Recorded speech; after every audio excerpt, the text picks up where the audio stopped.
നിഗമകൽപ്പതരോർഗളിതം ഫലം ശുഖമുഖാദമൃതദ്രവ സംയുതം പിബത ഭാഗവതം രസം ആലയം മുഹുരഹോ രസികാ ഭുവി ഭാവുകാഹ.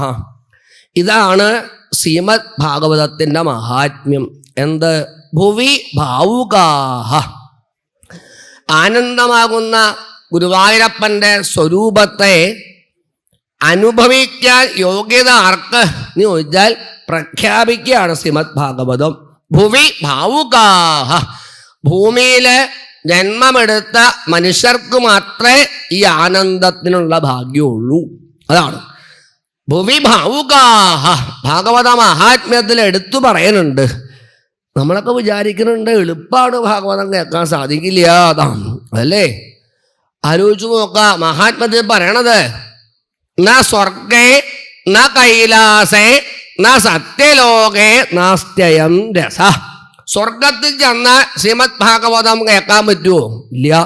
സ്വർഗനിവാസികളൊക്കെ ആ സ്വർഗം വിട്ട് ഇത് അനുഭവിക്കാൻ വേണ്ടിയിട്ട് ഭൂമിയിലേക്ക് വരികയാണ് എന്നർത്ഥം. ന എത്ര വൈകുണ്ഠകഥാ സുധാഭഗാ.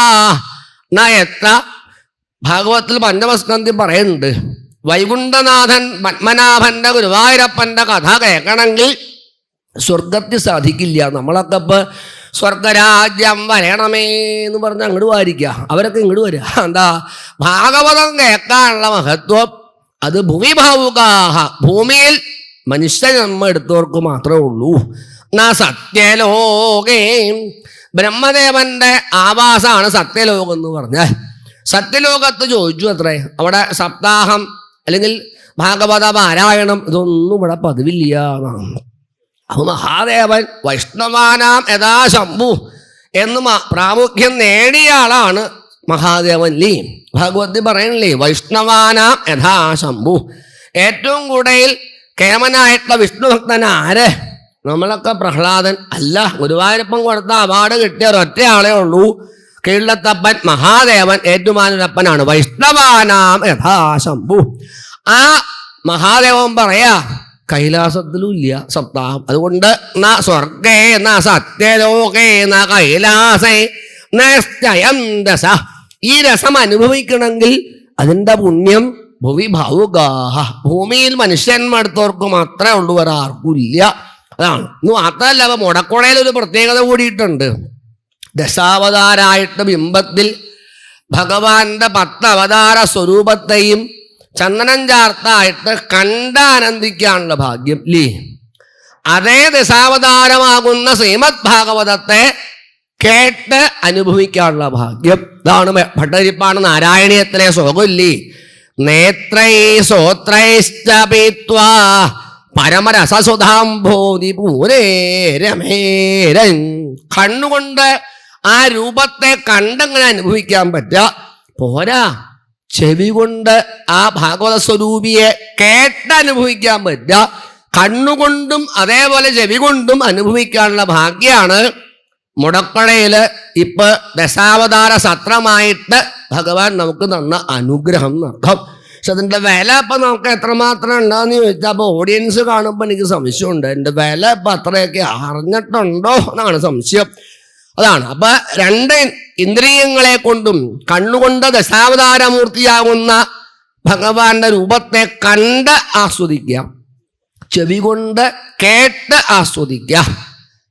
ഇന്ദ്രിയങ്ങൾക്കൊക്കെ വാസ്തവത്തില് പ്രത്യേകമായിട്ട് പറയണത്, ഇന്ദ്രിയങ്ങൾക്കൊക്കെ വാസ്തവത്തില്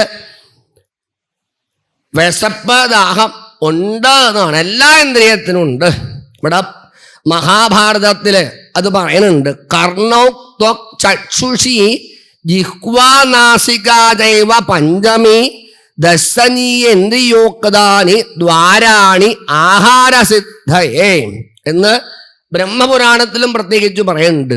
5 ഇന്ദ്രിയങ്ങള്, ആ 5 ഇന്ദ്രിയങ്ങളും വാസ്തവത്തില് ഇതേപോലെ ഇന്ദ്രിയ സുഖങ്ങൾ അനുഭവിക്കേണ്ട ഒന്നാണ്. വിശപ്പ് ഇല്ലേ തുടങ്ങിയത് നാവിനെ മാത്രം അങ്ങനെ ധരിക്കരുത്. ഇതാണ് കർണൗ ത്വക് ചക്ഷുഷി ജിഹ്വാ നാസികാദൈവ പഞ്ചമേ ദശനീയേന്ദ്രിയോക്താനി ദ്വാരാണി ആഹാരസിദ്ധയേ.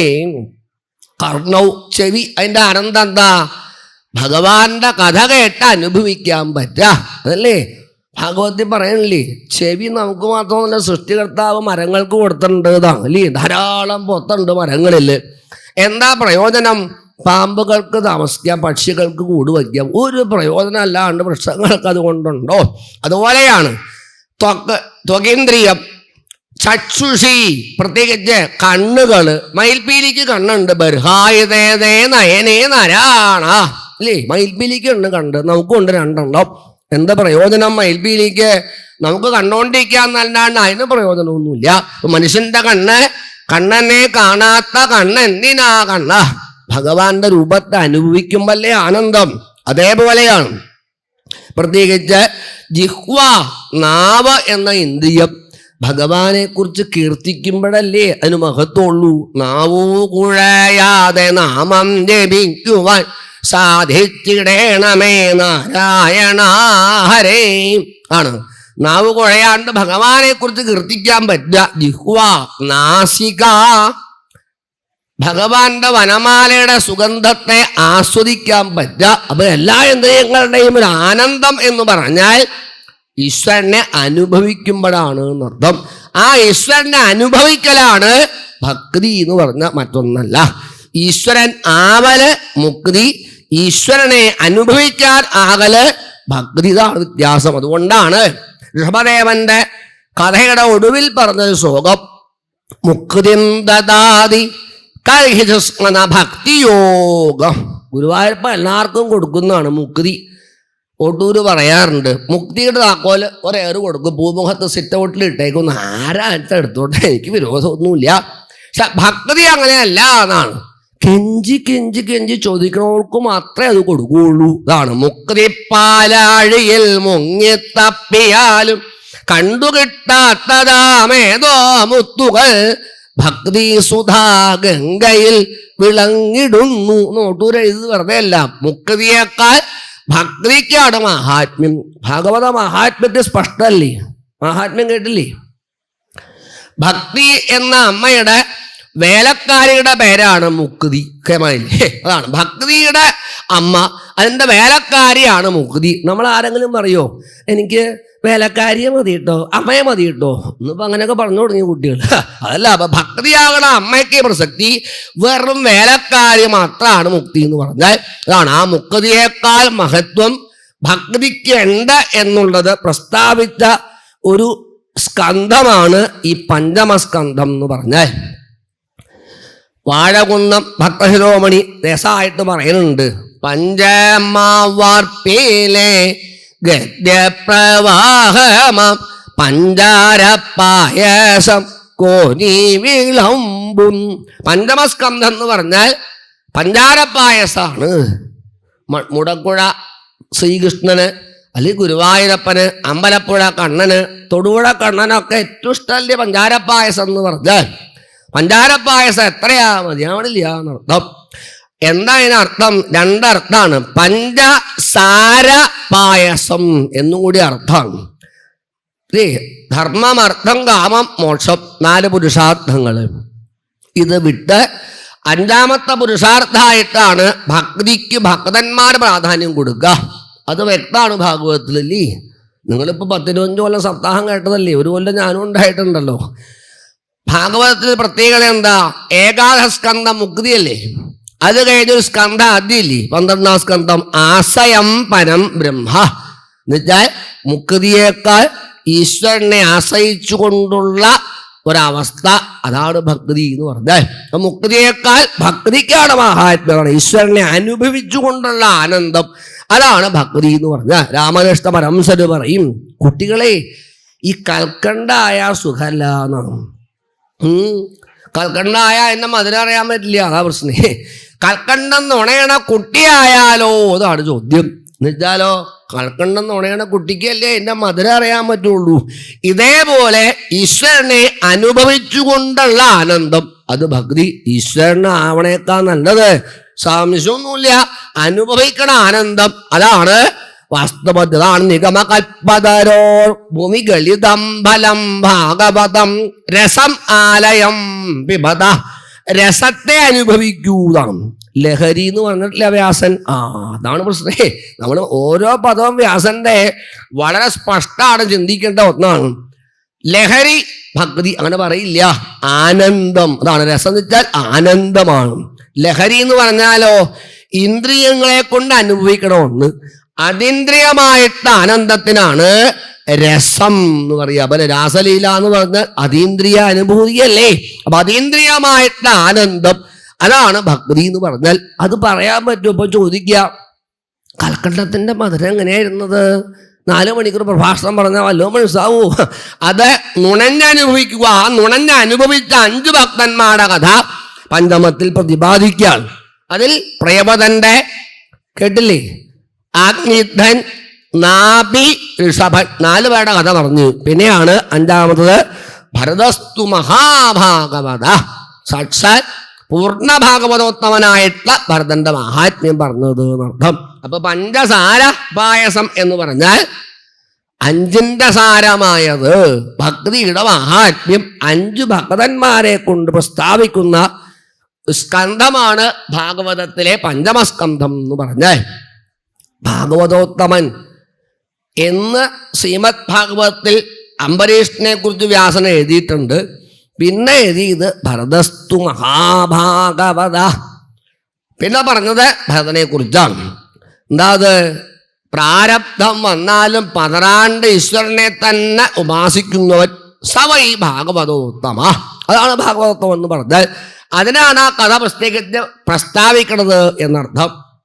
ഇവിടെ ഋഷഭദേവന്റെ മൂത്ത മകനായിട്ടുള്ള ഭരതൻ രാജ്യഭാരമേറ്റു. ഋഷഭദേവന്റെ കഥ കേട്ടതാണല്ലോ. 100 മക്കളാണ് ഋഷഭദേവന്. അതിൽ മൂത്ത മകൻ ഭരതൻ 9 പേര് 9 ദ്വീപുകളുടെ അധികാരിയായിട്ട് നിയമിച്ചു. 9 പേര് നവയോഗികൾ എന്ന പേരിൽ പ്രസിദ്ധരായി. പിന്നെ 81 പേരുണ്ട് സ്തോത്രീയ ബ്രാഹ്മണരായി. ഇതാണ് എന്താ ബ്രാഹ്മണ്യം എന്ന് പറഞ്ഞാൽ? ബ്രാഹ്മണ്യം എന്ന് പറഞ്ഞാൽ പുണുരുട്ടിങ്ങനെ നടക്കുക അല്ലേ ബ്രാഹ്മണ്യം? അല്ല. 6 കാര്യങ്ങൾ അനുഷ്ഠാനത്തിൽ കൊണ്ടുവരുമ്പോഴാണ് ബ്രാഹ്മണ്യം പൂർണ്ണാവുക. വേദം പഠിക്കുക, വേദം പഠിപ്പിക്കുക, യാഗം ചെയ്യുക, യാഗം ചെയ്യിപ്പിക്കുക, ദാനം വാങ്ങുക, ദാനം കൊടുക്കുക. ഈ 6 അനുഷ്ഠാനങ്ങൾക്കാണ് ബ്രാഹ്മണ്യം എന്ന് പറയാ. ആ ധർമ്മങ്ങളൊക്കെ വേണ്ടവണ്ണം ആചരിച്ചുകൊണ്ട് നടന്നു ശ്രോത്രിയ ബ്രാഹ്മണരായിട്ട്.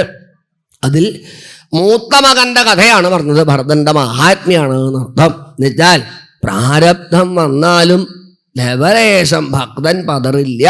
ശ്രീമദ് ഭാഗവത ആരംഭത്തിൽ ശ്രീനാരദ മഹർഷി വേദവ്യാസന് ഉപദേശം കൊടുത്തു. അങ്ങനെയാണല്ലോ എഴുതിയത്. അവിടെ ഒരു കാര്യം വ്യക്തമായിട്ട് പറയുന്നുണ്ട്. നാരദൻ തെക്വാ സ്വധർമ്മം ചരണാംബുജം ഹരേ ഭജൻ. ഇതാണ് എല്ലാം വിട്ട് സ്വധർമ്മം കൂടി ചിലപ്പോൾ മറന്നു എന്ന് വരാം എന്നാണ്. തെക്വാ സ്വധർമ്മം ശ്രീധരീയത്തിലെ ഭാഗവത വ്യാഖ്യാനത്തില് സ്പഷ്ടമായിട്ട് പറയുന്നുണ്ട്. സ്വധർമ്മം ഉപേക്ഷിക്കുക പാപാണ്. അവനവൻ നിശ്ചയിച്ച സ്വധർമ്മങ്ങൾ ആരാണെങ്കിലും അനുഷ്ഠിക്കണമെന്നാണ്. സ്വധർമ്മ ആചരണം വിധർമാശ്ച വിനിവർത്തനം അല്ലേ കപിലോപദേശത്തില്. സ്വധർമ്മം ഉപേക്ഷിക്കാൻ സ്വതവേ വിധിയില്ല. പക്ഷെ ഭക്തൻ ചിലപ്പോ ഭഗവത് സബന്ധിയില് സ്വന്തം ധർമ്മം വിസ്മരിച്ചു എന്ന് വരാം. അതൊരു പോരായ്മയായിട്ട് വരുത്തില്ല. അത് കൂടുതൽ ഭഗവാനിലേക്ക് അടുപ്പിക്കും എന്നല്ലാതെ കണ്ട് ഒരു നാശം അങ്ങനെ വരില്ല. സംശയമൊന്നും വേണ്ട. ഇതാണ് സ്വന്തം ധർമ്മം കൂടിയിട്ട് ഭഗവാനെ സേവിക്കുമ്പോൾ ചിലപ്പോൾ മറന്നുപോയി, വിസ്മരിച്ചു പോയി ഭക്തൻ എന്ന് വന്നാലും അതൊരു പോരായ്മയായിട്ടൊരു അധപ്പതനം വരുത്തും. അങ്ങനെ ഒരു കഥ ഉണ്ടാവില്ല. അതുകൊണ്ട് തുറന്നേ എഴുതിക്കൊള്ളൂ. തെക്വാ സ്വധർമ്മം ചരണാംബുജം ഹരേ ഭജൻ അവക്കോതപതേതാണ്. ഒരിക്കലും അങ്ങനെ കഥ ഉണ്ടാവില്ല. സംശയമില്ല. എന്താ? എല്ലാം വിട്ട് ഭഗവാനെ ആശ്രയിച്ചാക്കുന്നതാണ്. അല്ലാണ്ട് എല്ലാം വിടല് കഴിഞ്ഞു വേണ്ടതില്ല അങ്ങനെ വന്ന വയ്യ. നേരെ മറിച്ച് പരിപൂർണമായിട്ട് ഈശ്വരനെ ആശ്രയിച്ച ഒരാൾക്ക് അധപ്പതനം വന്നു അങ്ങനെ ഒരു കഥ ഉണ്ടാവില്ല. അങ്ങനെയുള്ള ഭക്തന്മാരുടെ മഹാത്മ്യം കൂടി ഭാഗവത്തിൽ പറയണം എന്നാണ് ആവശ്യം.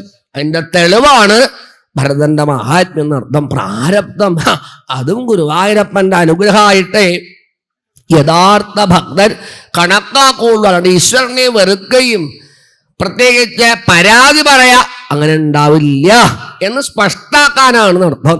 അത്യാസമയുടെ കഥ നിങ്ങൾ കേട്ടിട്ടുണ്ടാവും അല്ലേ? അത്യാസമയെ കുറിച്ച് കേട്ടിട്ടില്ലേ? തൃച്ചംബരത്തെ വില്ലമംഗലം സ്വാമിയാര് വളരെ കേമായിട്ട് അദ്ദേഹത്തെ എന്നിലിപ്പോ സ്വീകരണമൊക്കെ കൊടുത്ത് കൊണ്ടുവരികയായിരുന്നു. ദൂതാണ് തൃച്ചംബരം പ്രസിദ്ധമാണല്ലോ. അപ്പൊ പ്രതിഷ്ഠം വച്ചു വില്ലമംഗലം. അവ പറഞ്ഞു അത്ര സ്വീകരണക്കാര്, സ്വാമി ആ പടിഞ്ഞാറ് വശത്തേക്ക് പോകണ്ട കേട്ടോ, അവിടെ ഒരുത്ത് നാറി പൊളിച്ച് കിടക്കുക പൊഴുത്ത്. നാട്ടം കാരണം ഞങ്ങൾ പടിഞ്ഞാറ് നടയിൽ തൊഴിലും കൂടി ഇപ്പൊ വേണ്ടാന്ന് ചിരിക്കുക, അതുകൊണ്ട് അങ്ങോട്ട് പോകണ്ട എന്ന് പറഞ്ഞു. ഇതാണ് വെല്ലുമംഗലം. ഏതായാലും അകത്ത് കയറി തൊഴുതു. അകത്ത് കയറി നോക്കുമ്പോ എന്താ കഥ എന്നറിയോ? ശ്രീകോലകത്ത് ഉണ്ണികൃഷ്ണനെ കാണാനില്ല. ഇപ്പൊ സംശയായി, എവിടെ പോയാവോ? അവിടെയൊക്കെ തെരഞ്ഞു എന്നാണ്, അവിടെ ഒന്നും കണ്ടില്ല എന്നാണ്. അപ്പൊ വെല്ലുമംഗലം കേട്ടൂന്നാണ്. പൊഞ്ചിലമ്പന്റെ ശബ്ദം അങ്ങനെ കേൾക്കാത്രയും ചെന്നു. ശബ്ദം കേട്ട നിലത്ത് നിലമ്പ് ഈ അത്യാസമയം എന്ന ഭക്തനെ, പുഴുത്ത് കിടക്കണ ഭക്തനെ ഭഗവാൻ മടിയിലെടുത്ത് ഇങ്ങനെ കിടന്നേക്കാത്രയും. എന്നിട്ട് പീലി ഇങ്ങനെ പറിച്ചെടുത്ത് അതിൻ്റെ അറ്റം കൊണ്ട് പുഴുവിനെ തോണ്ടി തോണ്ടി ഇങ്ങനെ കളഞ്ഞുകൊണ്ടിരിക്കുക ഭഗവാൻ. ഇത് കണ്ടപ്പോൾ വെല്ലുമംഗല സ്വാമിയാർക്ക് സഹിച്ചില്ല.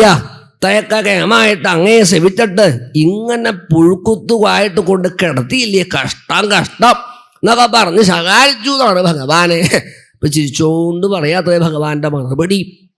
എനിക്ക് അത്യാസമയങ്ങളെ രോഗമൊക്കെ മാറ്റി പൂർണ്ണത വരുത്തണം എന്നൊക്കെ വലിയ മോഹം എനിക്ക് ഉണ്ട്. ഇല്ലാത്തോണ്ടല്ല വെല്ലുമംഗലം, എന്നോട് ആവശ്യപ്പെട്ടിട്ടില്ലേ ഇതേവരെ. ഞാൻ ചോദിച്ചു സാധനം ഒരിക്കൽ, എന്തിനാ അങ്ങനെ കിടക്കണത് അത്യാസമി? ഞാൻ അങ്ങേക്ക് നല്ലൊരു ശരീരം തന്നങ്ങോട്ട് വിടട്ടെ, എന്തിങ്ങനെ പുഴുക്കുത്തു വന്ന് കിടക്കണം, ആവശ്യമുണ്ടോ എന്ന് ചോദിച്ചപ്പോ വെല്ലുമംഗലം എന്നോട് അത്യാസമി പറഞ്ഞ എന്താതറിയൂ? ഗുരുവായൂരപ്പാ, ഈ പുഴുക്കൊത്തു വന്ന ശരീരം എനിക്ക് കിട്ടിയത് കൊണ്ടല്ല അങ്ങയുടെ മടിയിൽ എനിക്ക് കിടക്കാൻ പറ്റിയത്. അങ്ങയുടെ ശുശ്രൂഷകളൊക്കെ ഭംഗിയായിട്ട് എനിക്ക് അനുഭവിക്കാൻ പറ്റിയില്ലേ, ഇതിലും വലിയൊരു ഭാഗ്യം ഇനി പറയാനുണ്ടോ? ഇത് മതി. അതാണ് സമധികത അല്ലേ? നാരായണത്തിൽ പറയണില്ലേ, സമധികത സർവാഭിലഷിത എന്ന് ഭട്ടതിരി വെറുതെ അങ്ങനെ എഴുതി വെച്ചതല്ലാതെ അർത്ഥം അതാണ്, മറ്റൊന്നും വേണ്ട. ആ പ്രാരബ്ധം കൂടിയിട്ട് ഭഗവാന്റെ കാരുണ്യമായിട്ട് അങ്ങോട്ട് സ്വീകരിക്കുക. സവൈ ഭാഗവതോത്തമ, അതാണ് ആ കഥ പറഞ്ഞത് എന്നർത്ഥം. ഭരതൻ പാരമ്പര്യമായിട്ടുള്ള സ്വത്തുക്കള് ഒക്കെ കൊണ്ട് നടന്നു. ആ കൂട്ടത്തിൽ ഇവിടെ പറഞ്ഞത് പഞ്ചജനം വിശ്വരൂപ ദുഹിതരൂപയേമേ, ത്വഷ്ടാവിന്റെ മകൻ വിശ്വരൂപൻ, വിശ്വരൂപന്റെ മകളാകുന്ന പഞ്ചജനെ വിവാഹം ചെയ്തു അദ്ദേഹം. അങ്ങനെ അദ്ദേഹത്തിന്റെ കാലഘട്ടം മുതലാണ് നമ്മുടെ ഈ പ്രദേശത്തിന് ഭാരതം ഇതി വ്യപദിശന്തി, അജനാഭം നാമ ഏതൽ വദിശം ഭാരതം ഇതി വ്യപദിശന്തി. അതേവരെ അജനാഭം എന്നു പേര്. വായുപുരാണത്തിലൊക്കെ നോക്കിക്കഴിഞ്ഞാൽ ഹിമാദ്രം എന്നൊരു പേര് പണ്ട് ഭാരതത്തിനുണ്ടായിരുന്നു എന്നാണ്. സ്വതവേയുള്ള പേര് ഭാരതം എന്നാണ്. ഭാരതം എന്ന പേരു കേട്ടാൽ അഭിമാനപൂരിതമാകണമന്തരംഗം എന്ന് എഴുതിയതൊന്നും വെറുതെ അല്ല. ഉപനിഷത്തില് ഭാരതം എന്ന പദത്തിന് തന്നെ വ്യാഖ്യാനം പറയുമ്പോ വെറുതെ 3 അക്ഷരങ്ങളെ ചേർത്ത് ഭാരതം ഭാരതം എന്ന് പറഞ്ഞു എന്ന് ധരിക്കരുത്. ഭക്തി, രകാരം ജ്ഞാനം, തകാരം തപസ്. പൂജ കഴിക്കണവർക്ക് നിശ്ചയുണ്ടാവും. രം അഗ്നിയാത്മനെ ദീപം കൽപ്പയാമി എന്നല്ലേ? അപ്പൊ അഗ്നിയുടെ ബീജാക്ഷരമാണ് രകാരം എന്ന് പറഞ്ഞാൽ. ജ്ഞാനം അഗ്നി സ്വരൂപമാണ് അല്ലേ? ജ്ഞാനത്തിന് നാമവും ഇല്ല, രൂപവും ഇല്ല, അഗ്നിക്കും ഉണ്ടോ ഇല്ല അതല്ലേ ജ്ഞാനം അല്ലേ? പ്രത്യേകിച്ച് ആ നിലയിലാണ്. ഭകാരം ഭക്തി, രകാരം ജ്ഞാനം, തപാരം തപസ്. ഇത് 3 ചേർന്ന് ഭക്തിജ്ഞാന വൈരാഗ്യത്തിൽ കൂടി ഈശ്വരനെ ഉപാസിക്കുന്നവരുടെ താമസസ്ഥലത്തിനാണ് ഭാരതം. അതൊരു സംസ്കാരമാണ്. ഇങ്ങനെ വരക്കണില്ലേ, ആ സാധനമൊന്നുമല്ല ഭാരതം, നേരെ മറിച്ചാണ്. ഒരു സംസ്കാരമായിട്ടാണ് പറഞ്ഞിരിക്കുന്നത് എന്നർത്ഥം. ആ അന്നു മുതലാണ് ഇത് പറയാൻ കാരണം. മറ്റു പല ഇപ്പം അമർചിത്ര കഥ അങ്ങനെയൊക്കെ ഇല്ല. ഇതിലൊക്കെ പറയണത് ദുഷ്യന്തപുത്രൻ ഭരതന്റെ കാലഘട്ടം മുതലാണ്. അങ്ങനെയല്ല, വേദപ്രമാണമായിട്ട് പറഞ്ഞേക്കുന്നത് ഋഷഭദേവന്റെ മകൻ ഭരതന്റെ കാലഘട്ടം മുതലാണ്. സംശയമൊന്നുമില്ല, പ്രമാണിത്വം അതിനില്ല എന്നർത്ഥം.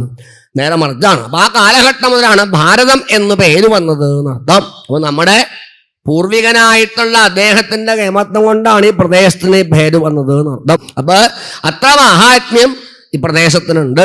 അദ്ദേഹം രാജ്യം ഭരിക്കുമ്പോ യാഗങ്ങളൊക്കെ ചെയ്തിരുന്നൂതാം. യാഗാദികൾ ദീക്ഷിക്കുമ്പോ ഇതൊന്നും എൻ്റെ അല്ല, വാസുദേവ ഏവ ഭാവയമാന, മറ്റ് ഈശ്വരന്മാരെന്ന് പറഞ്ഞാൽ പരമാത്മാവാകുന്ന ഭഗവാന്റെ ശരീരത്തിലെ അംഗങ്ങളായിട്ട് കണ്ടുകൊണ്ടാണ് അദ്ദേഹത്തിൻ്റെ എല്ലാ ഉപാസനയും. അതുകൊണ്ട് അദ്ദേഹത്തിന് കർമ്മടത്വം വന്നില്ല. അതിനാണിത് പറഞ്ഞതേ. നമുക്കങ്ങനെയല്ല. ഇന്ദ്രായ സ്വാഹ ഇതം ന മമ, അത് പതുക്കെ ചെല്ലുള്ളൂ. കാരണം അത് നല്ല മമ നല്ലോണം ഉണ്ട്, അതുകൊണ്ട് പതുക്കേ ഉള്ളൂ. അദ്ദേഹം അങ്ങനെയല്ല. ഇതെന്ന മമ എന്ന് മനസ്സുകൊണ്ടും വാക്കുകൊണ്ടും പ്രവൃത്തി കൊണ്ടും പൂർത്തീകരിച്ച ആളാകൊണ്ട് ലവലേശം ഒരു കർമ്മബന്ധത്തിന്റെ വൈകല്യം പോരായ്മ അല്ലെങ്കിൽ ഒരു കർമ്മടത്വത്തിന്റെ വൈകല്യം അദ്ദേഹത്തിന് വന്നിട്ടില്ല. അതൊക്കെ ഭഗവാങ്കലതല്ലേ, യജ്ഞേന യജ്ഞം ആണ്. ആ നിലയ്ക്ക് ഇതെല്ലാം ഭഗവത് സമർപ്പണമായിട്ട് ചെയ്തുകൊണ്ട് കഴിഞ്ഞുകൂടുമ്പാണ് വയസ്സായപ്പോൾ തോന്നിയത്രേ ഇനി മക്കളെയൊക്കെ രാജ്യഭാരം ഏൽപ്പിക്കുക, സ്വസ്ഥമായിട്ട് ഈശ്വരനെ സേവിക്കുക. അങ്ങനെ അദ്ദേഹം പുലഹാസമത്തിലേക്ക് താമസം മാറ്റിയതാണ്. അങ്ങനെ പുലഹാസമത്തില് കഴിഞ്ഞുകൂടുമ്പോഴാണ് ഒരിക്കൽ യാദൃശികമായിട്ട് സന്ധ്യാവന്ദനത്തിനായിട്ട് ഗണ്ഡകി നദിയിലേക്ക് ഇറങ്ങി ചെന്നൂതാണ്. ഗണ്ഡകി നദിയെക്കുറിച്ചൊക്കെ പുരാണങ്ങളിൽ പറയണ്ടല്ലോ. സാളഗ്രാമാദികൾ ധാരാളം വിളയുന്ന ഒന്നാണ് ഗണ്ഡകി നദി എന്ന് പറഞ്ഞാൽ. ആ ഗണ്ഡകി നദിയിലേക്ക് ഇറങ്ങിച്ചെന്ന് കൈക്കുമ്പിൽ പ്രത്യേകിച്ച് വെള്ളം എടുത്ത് സൂര്യഗായത്രി ഉപാസനയ്ക്ക് പുറപ്പെടുകയാണ്. തസ്സവിതുർവരേണ്യം ഭർഗോ ദേവസ്യ ധീമഹി ധിയോ യോ ന പ്രചോദയാൽ. സൂര്യഗായത്രിയായിട്ട് സൂര്യകാര്യം ഉപാസിക്കാൻ പുറപ്പെടുമ്പോഴാണ് യാദൃശികമായിട്ട് ഒരു സംഭവം കാണുകയാണ് അദ്ദേഹം. എന്താ കണ്ടത്? ഗർഭിണിയായിട്ട് മാൻപേടയെ സിംഹം ഓടിച്ചു കൊണ്ടുവരികയായിരുന്നു. സിംഹത്തിന്റെ ആക്രോശം കേട്ട് പേടിച്ച് നോക്കുമ്പോൾ രക്ഷപ്പെടാൻ ഒറ്റ മാർഗമുള്ളൂ, പുഴയിലേക്ക് ചാടുക. ഗർഭിണിയായിട്ട് മാൻപേട എടുത്ത് പുഴയിലേക്ക് അങ്ങോട്ട് ചാടി. ഇതാണ് ചാട്ടൽ നിമിത്തം എന്തായി? പ്രസവം കഴിഞ്ഞ് ചെറിയൊരു മാൻകുട്ടി വെള്ളത്തിൽ കൂടെ ഒഴുകി ഒഴുകി ഒഴുകി ഇങ്ങനെ വരിക. യാദൃശികമായിട്ടത് കണ്ടു ഭരതൻ. മാത്രമല്ല ഒന്നും കൂടി പറയുന്നുണ്ട്. അതിൻ്റെ അമ്മ നീന്തി അക്കരെ ചെന്ന് കയറി ഒരു ഗുഹയെ ചെന്ന് അലച്ചങ്ങോട്ട് വീണ് നിപപാധ മമാര, കയ്യും കാലും ഇട്ട് തല്ലി തല്ലി പെടഞ്ഞങ്ങോട്ട് ചത്തു. അമ്മ ചത്തു. ഇതും കണ്ടു. ഇത്രയായപ്പോൾ അദ്ദേഹത്തിന് തോന്നുക അത്രേ കഷ്ടം. ഇനിയിപ്പോൾ ഈ മാൻകുട്ടിക്ക് ആരും ഇല്ലാണ്ടായില്ലേ, രക്ഷകർത്താവായിട്ട് ഇപ്പം ആകെയുള്ളത് അമ്മയാണ്. അമ്മ കൂടി നഷ്ടപ്പെടില്ലേ, അപ്പൊ അതിനെ രക്ഷിക്കേണ്ടതല്ലേ എന്ന നിലയിൽ ഒരു തോന്നലുണ്ടായി എന്നാണ്. ഇതാണ് എൻ്റെ ടേണിംഗ് പോയിന്റ്. അതാണ് വാസ്തവത്തിൽ ഈ സന്ധ്യാവനം കഴിഞ്ഞ് ഗായത്രി ഉപാസികൾ സന്ധ്യാവനത്തിന് വേണ്ടി ഗായത്രി ഉപാസന ചെയ്യുന്ന ആൾക്ക് ഈ മാൻകുട്ടിയെ നോക്കേണ്ട കാര്യമുണ്ടോ? ആവശ്യമുണ്ടോ? പുറത്തൊന്നും ഇരിക്കുക, 1 മണിക്ക് നിർത്തൂട്ടോ, ഊണ് വൈകൊന്നുമില്ല, പേടിക്കണ്ട ആണ്. അല്ല, ഈ വല്ല ഗായത്രി മന്ത്രം ജപിച്ചുകൊണ്ടിരിക്കണ ആൾക്ക് ഇപ്പം ഈ മാൻകുട്ടിയെ നോക്കേണ്ട കാര്യമുണ്ടോ? സത്രല്ലേ, ഇപ്പം കഥ കേട്ടാൽ പോരല്ലോ, എൻ്റെ ഉള്ളിലേക്ക് കുറച്ച് ഇറങ്ങണ്ടേ. വല്ല ആവശ്യമുണ്ടോ? ആവശ്യമുണ്ട്. അതുകൊണ്ടാണല്ലോ ചെല്ല് പറയില്ലേ, ചേടാ എന്തിനാ ആ വഴിക്ക് പോയത്, അതുകൊണ്ടല്ലേ ഇടിവട്ടേറ്റത് എന്നാണ്. ആ വഴിക്ക് പോകാണ്ടിരിക്കില്ലേ, അത് ഉറപ്പല്ലേ. എന്താ കാരണം? കർമ്മബന്ധം. അതിനാണ് ആ കഥ പറഞ്ഞത്, അല്ലാണ്ട് വെറുതെ ഒന്നുമല്ല. കർമ്മബന്ധാണ്. അദ്ദേഹത്തിൻ്റെ ഉള്ളിൽ നശിക്കാതെ കണ്ട് ഒരു വാസന കിടപ്പുണ്ട് എന്നർത്ഥം. ഭാഗവതം അതിനാ പ്രാധാന്യം കൊടുത്തേക്കണം. എന്താ? വാസനാജയം പൂർണ്ണമായാലേ മോക്ഷമുള്ളൂ. അല്ലേ അജാമണ്ട കഥയിലെ ഒരു നാമം കൊണ്ട് പാപമില്ലാണ്ടായില്ലേ? ഇല്ലേ? പാപമില്ലാണ്ടായില്ലേ? വൈകുണ്ഠത്തിൽ പോയോ? പോയിട്ടില്ല. അങ്ങനെ ധരിക്കരുത് കേട്ടോ. ചിലത് പറഞ്ഞ അങ്ങനെയാ, അജാമളൻ ചാവാങ്ങണപ്പോൾ നാരായണന്ന് വിളിച്ച് ദേ പോയില്ല. സുരേഷ് ഗോപി പറഞ്ഞോണം ദാ വന്നു, തിരിച്ചതുപോലെ വരും, പോയില്ല. ഉറപ്പാ കാര്യം. എന്താ അത്? പാപം നശിച്ചു എന്ന് മാത്രമേ ഉള്ളൂ. ഒറ്റ നാമം കൊണ്ട് പാപം നശിച്ചു. പിന്നെയോ ഒരു വ്യാഴവട്ടക്കാലം വെച്ചാൽ 12 കൊല്ലം മുഴുവൻ നിരന്തരമായിട്ട് ഭഗവാനെ കീർത്തനാദികളെ കൊണ്ട് സേവിച്ചു. അപ്പോഴാണ് മനഃശുദ്ധി, അപ്പോഴല്ലേ മോശം കിട്ടിയത്. അപ്പൊ എന്താ? സ്മരണ കൊണ്ട് ചിത്തശുദ്ധി വരുമ്പോഴേ മോക്ഷമുള്ളൂ. കാരണം വാസന ക്ഷയിക്കണം എന്നർത്ഥം. അജാമളിന് കിട്ടിയൊരു ഗുണം ഭരതന് കിട്ടാണ്ട് പോയതും അതാണ്. ഒറ്റ ജന്മത്തിൽ തന്നെയാ മോക്ഷം അല്ലേ? അജാമളിന് വേറെ ജന്മം വേണ്ടി വന്നു? ആ ജന്മത്തിലെന്താ നിരന്തരമായ സമകീർത്ത സ്മരണാദികളാകുന്ന ഭാഗവതാനുഷ്ഠാനത്തിൽ കൂടി ചിത്തശുദ്ധി വന്ന് ആ ജന്മത്തിൽ തന്നെ വിഷ്ണുലോകേ മഹീയതേ വൈകുണ്ഠത്തിലെത്തി എന്നർത്ഥം. ഭരതൻ അങ്ങനെയല്ല. വാസനാജയം വരാത്ത കാരണം എന്തായി? ആ മാൻകുട്ടിയെ നോക്കാൻ തോന്നിയതാണ് കർമ്മബന്ധം. മൂന്നായി തിരിച്ചിരിക്കുകയാണ്. സഞ്ചിതം, വർത്തമാനം, പ്രാരബ്ധം. ഇങ്ങനെയൊക്കെ പറഞ്ഞാൽ മനസ്സിലാവില്ലേ? അടുത്ത പോലെ തന്നെ വിളിക്കുമോ? സംശയം എനിക്ക് തന്നെ തോന്നുന്നില്ല. വർത്തമാനം, സഞ്ചിതം, പ്രാരബ്ധം, 3 തരത്തിലാണ് കർമ്മബന്ധം. താപത്രയോന്മൂലനം എന്ന് കൊടുത്തല്ലേ ഭാഗവതത്തില്. അവിടെ ആധ്യാത്മികം, ആദി ഭൗതികം, ആദി ദൈവികം എന്ന് മാത്രമല്ല വിവക്ഷ. ഈ 3 കർമ്മബന്ധങ്ങളെ കൂടിയിട്ട് ഇല്ലാണ്ടാക്കാനുള്ള ശക്തി ഭാഗവത ശ്രവണത്തിനുണ്ട്. തെളിവ് ദുന്ദുകാരി. അതാണ് മഹാത്മ്യം പറഞ്ഞത്. വെറുതെ ഒരു കഥ വ്യാസം പറയില്ല. അതാണ് താപത്രയോന്മൂലനം. സഞ്ചിതം, വർത്തമാനം, പ്രാരബ്ധം. സഞ്ചിതം എന്ന് പറഞ്ഞാൽ എളുപ്പമുണ്ട് പറഞ്ഞ ഉദാഹരണം പറഞ്ഞാൽ മനസ്സാവും. ആവനാഴിയില്ലേ? ആവനാഴി മനസ്സാവില്ലേ?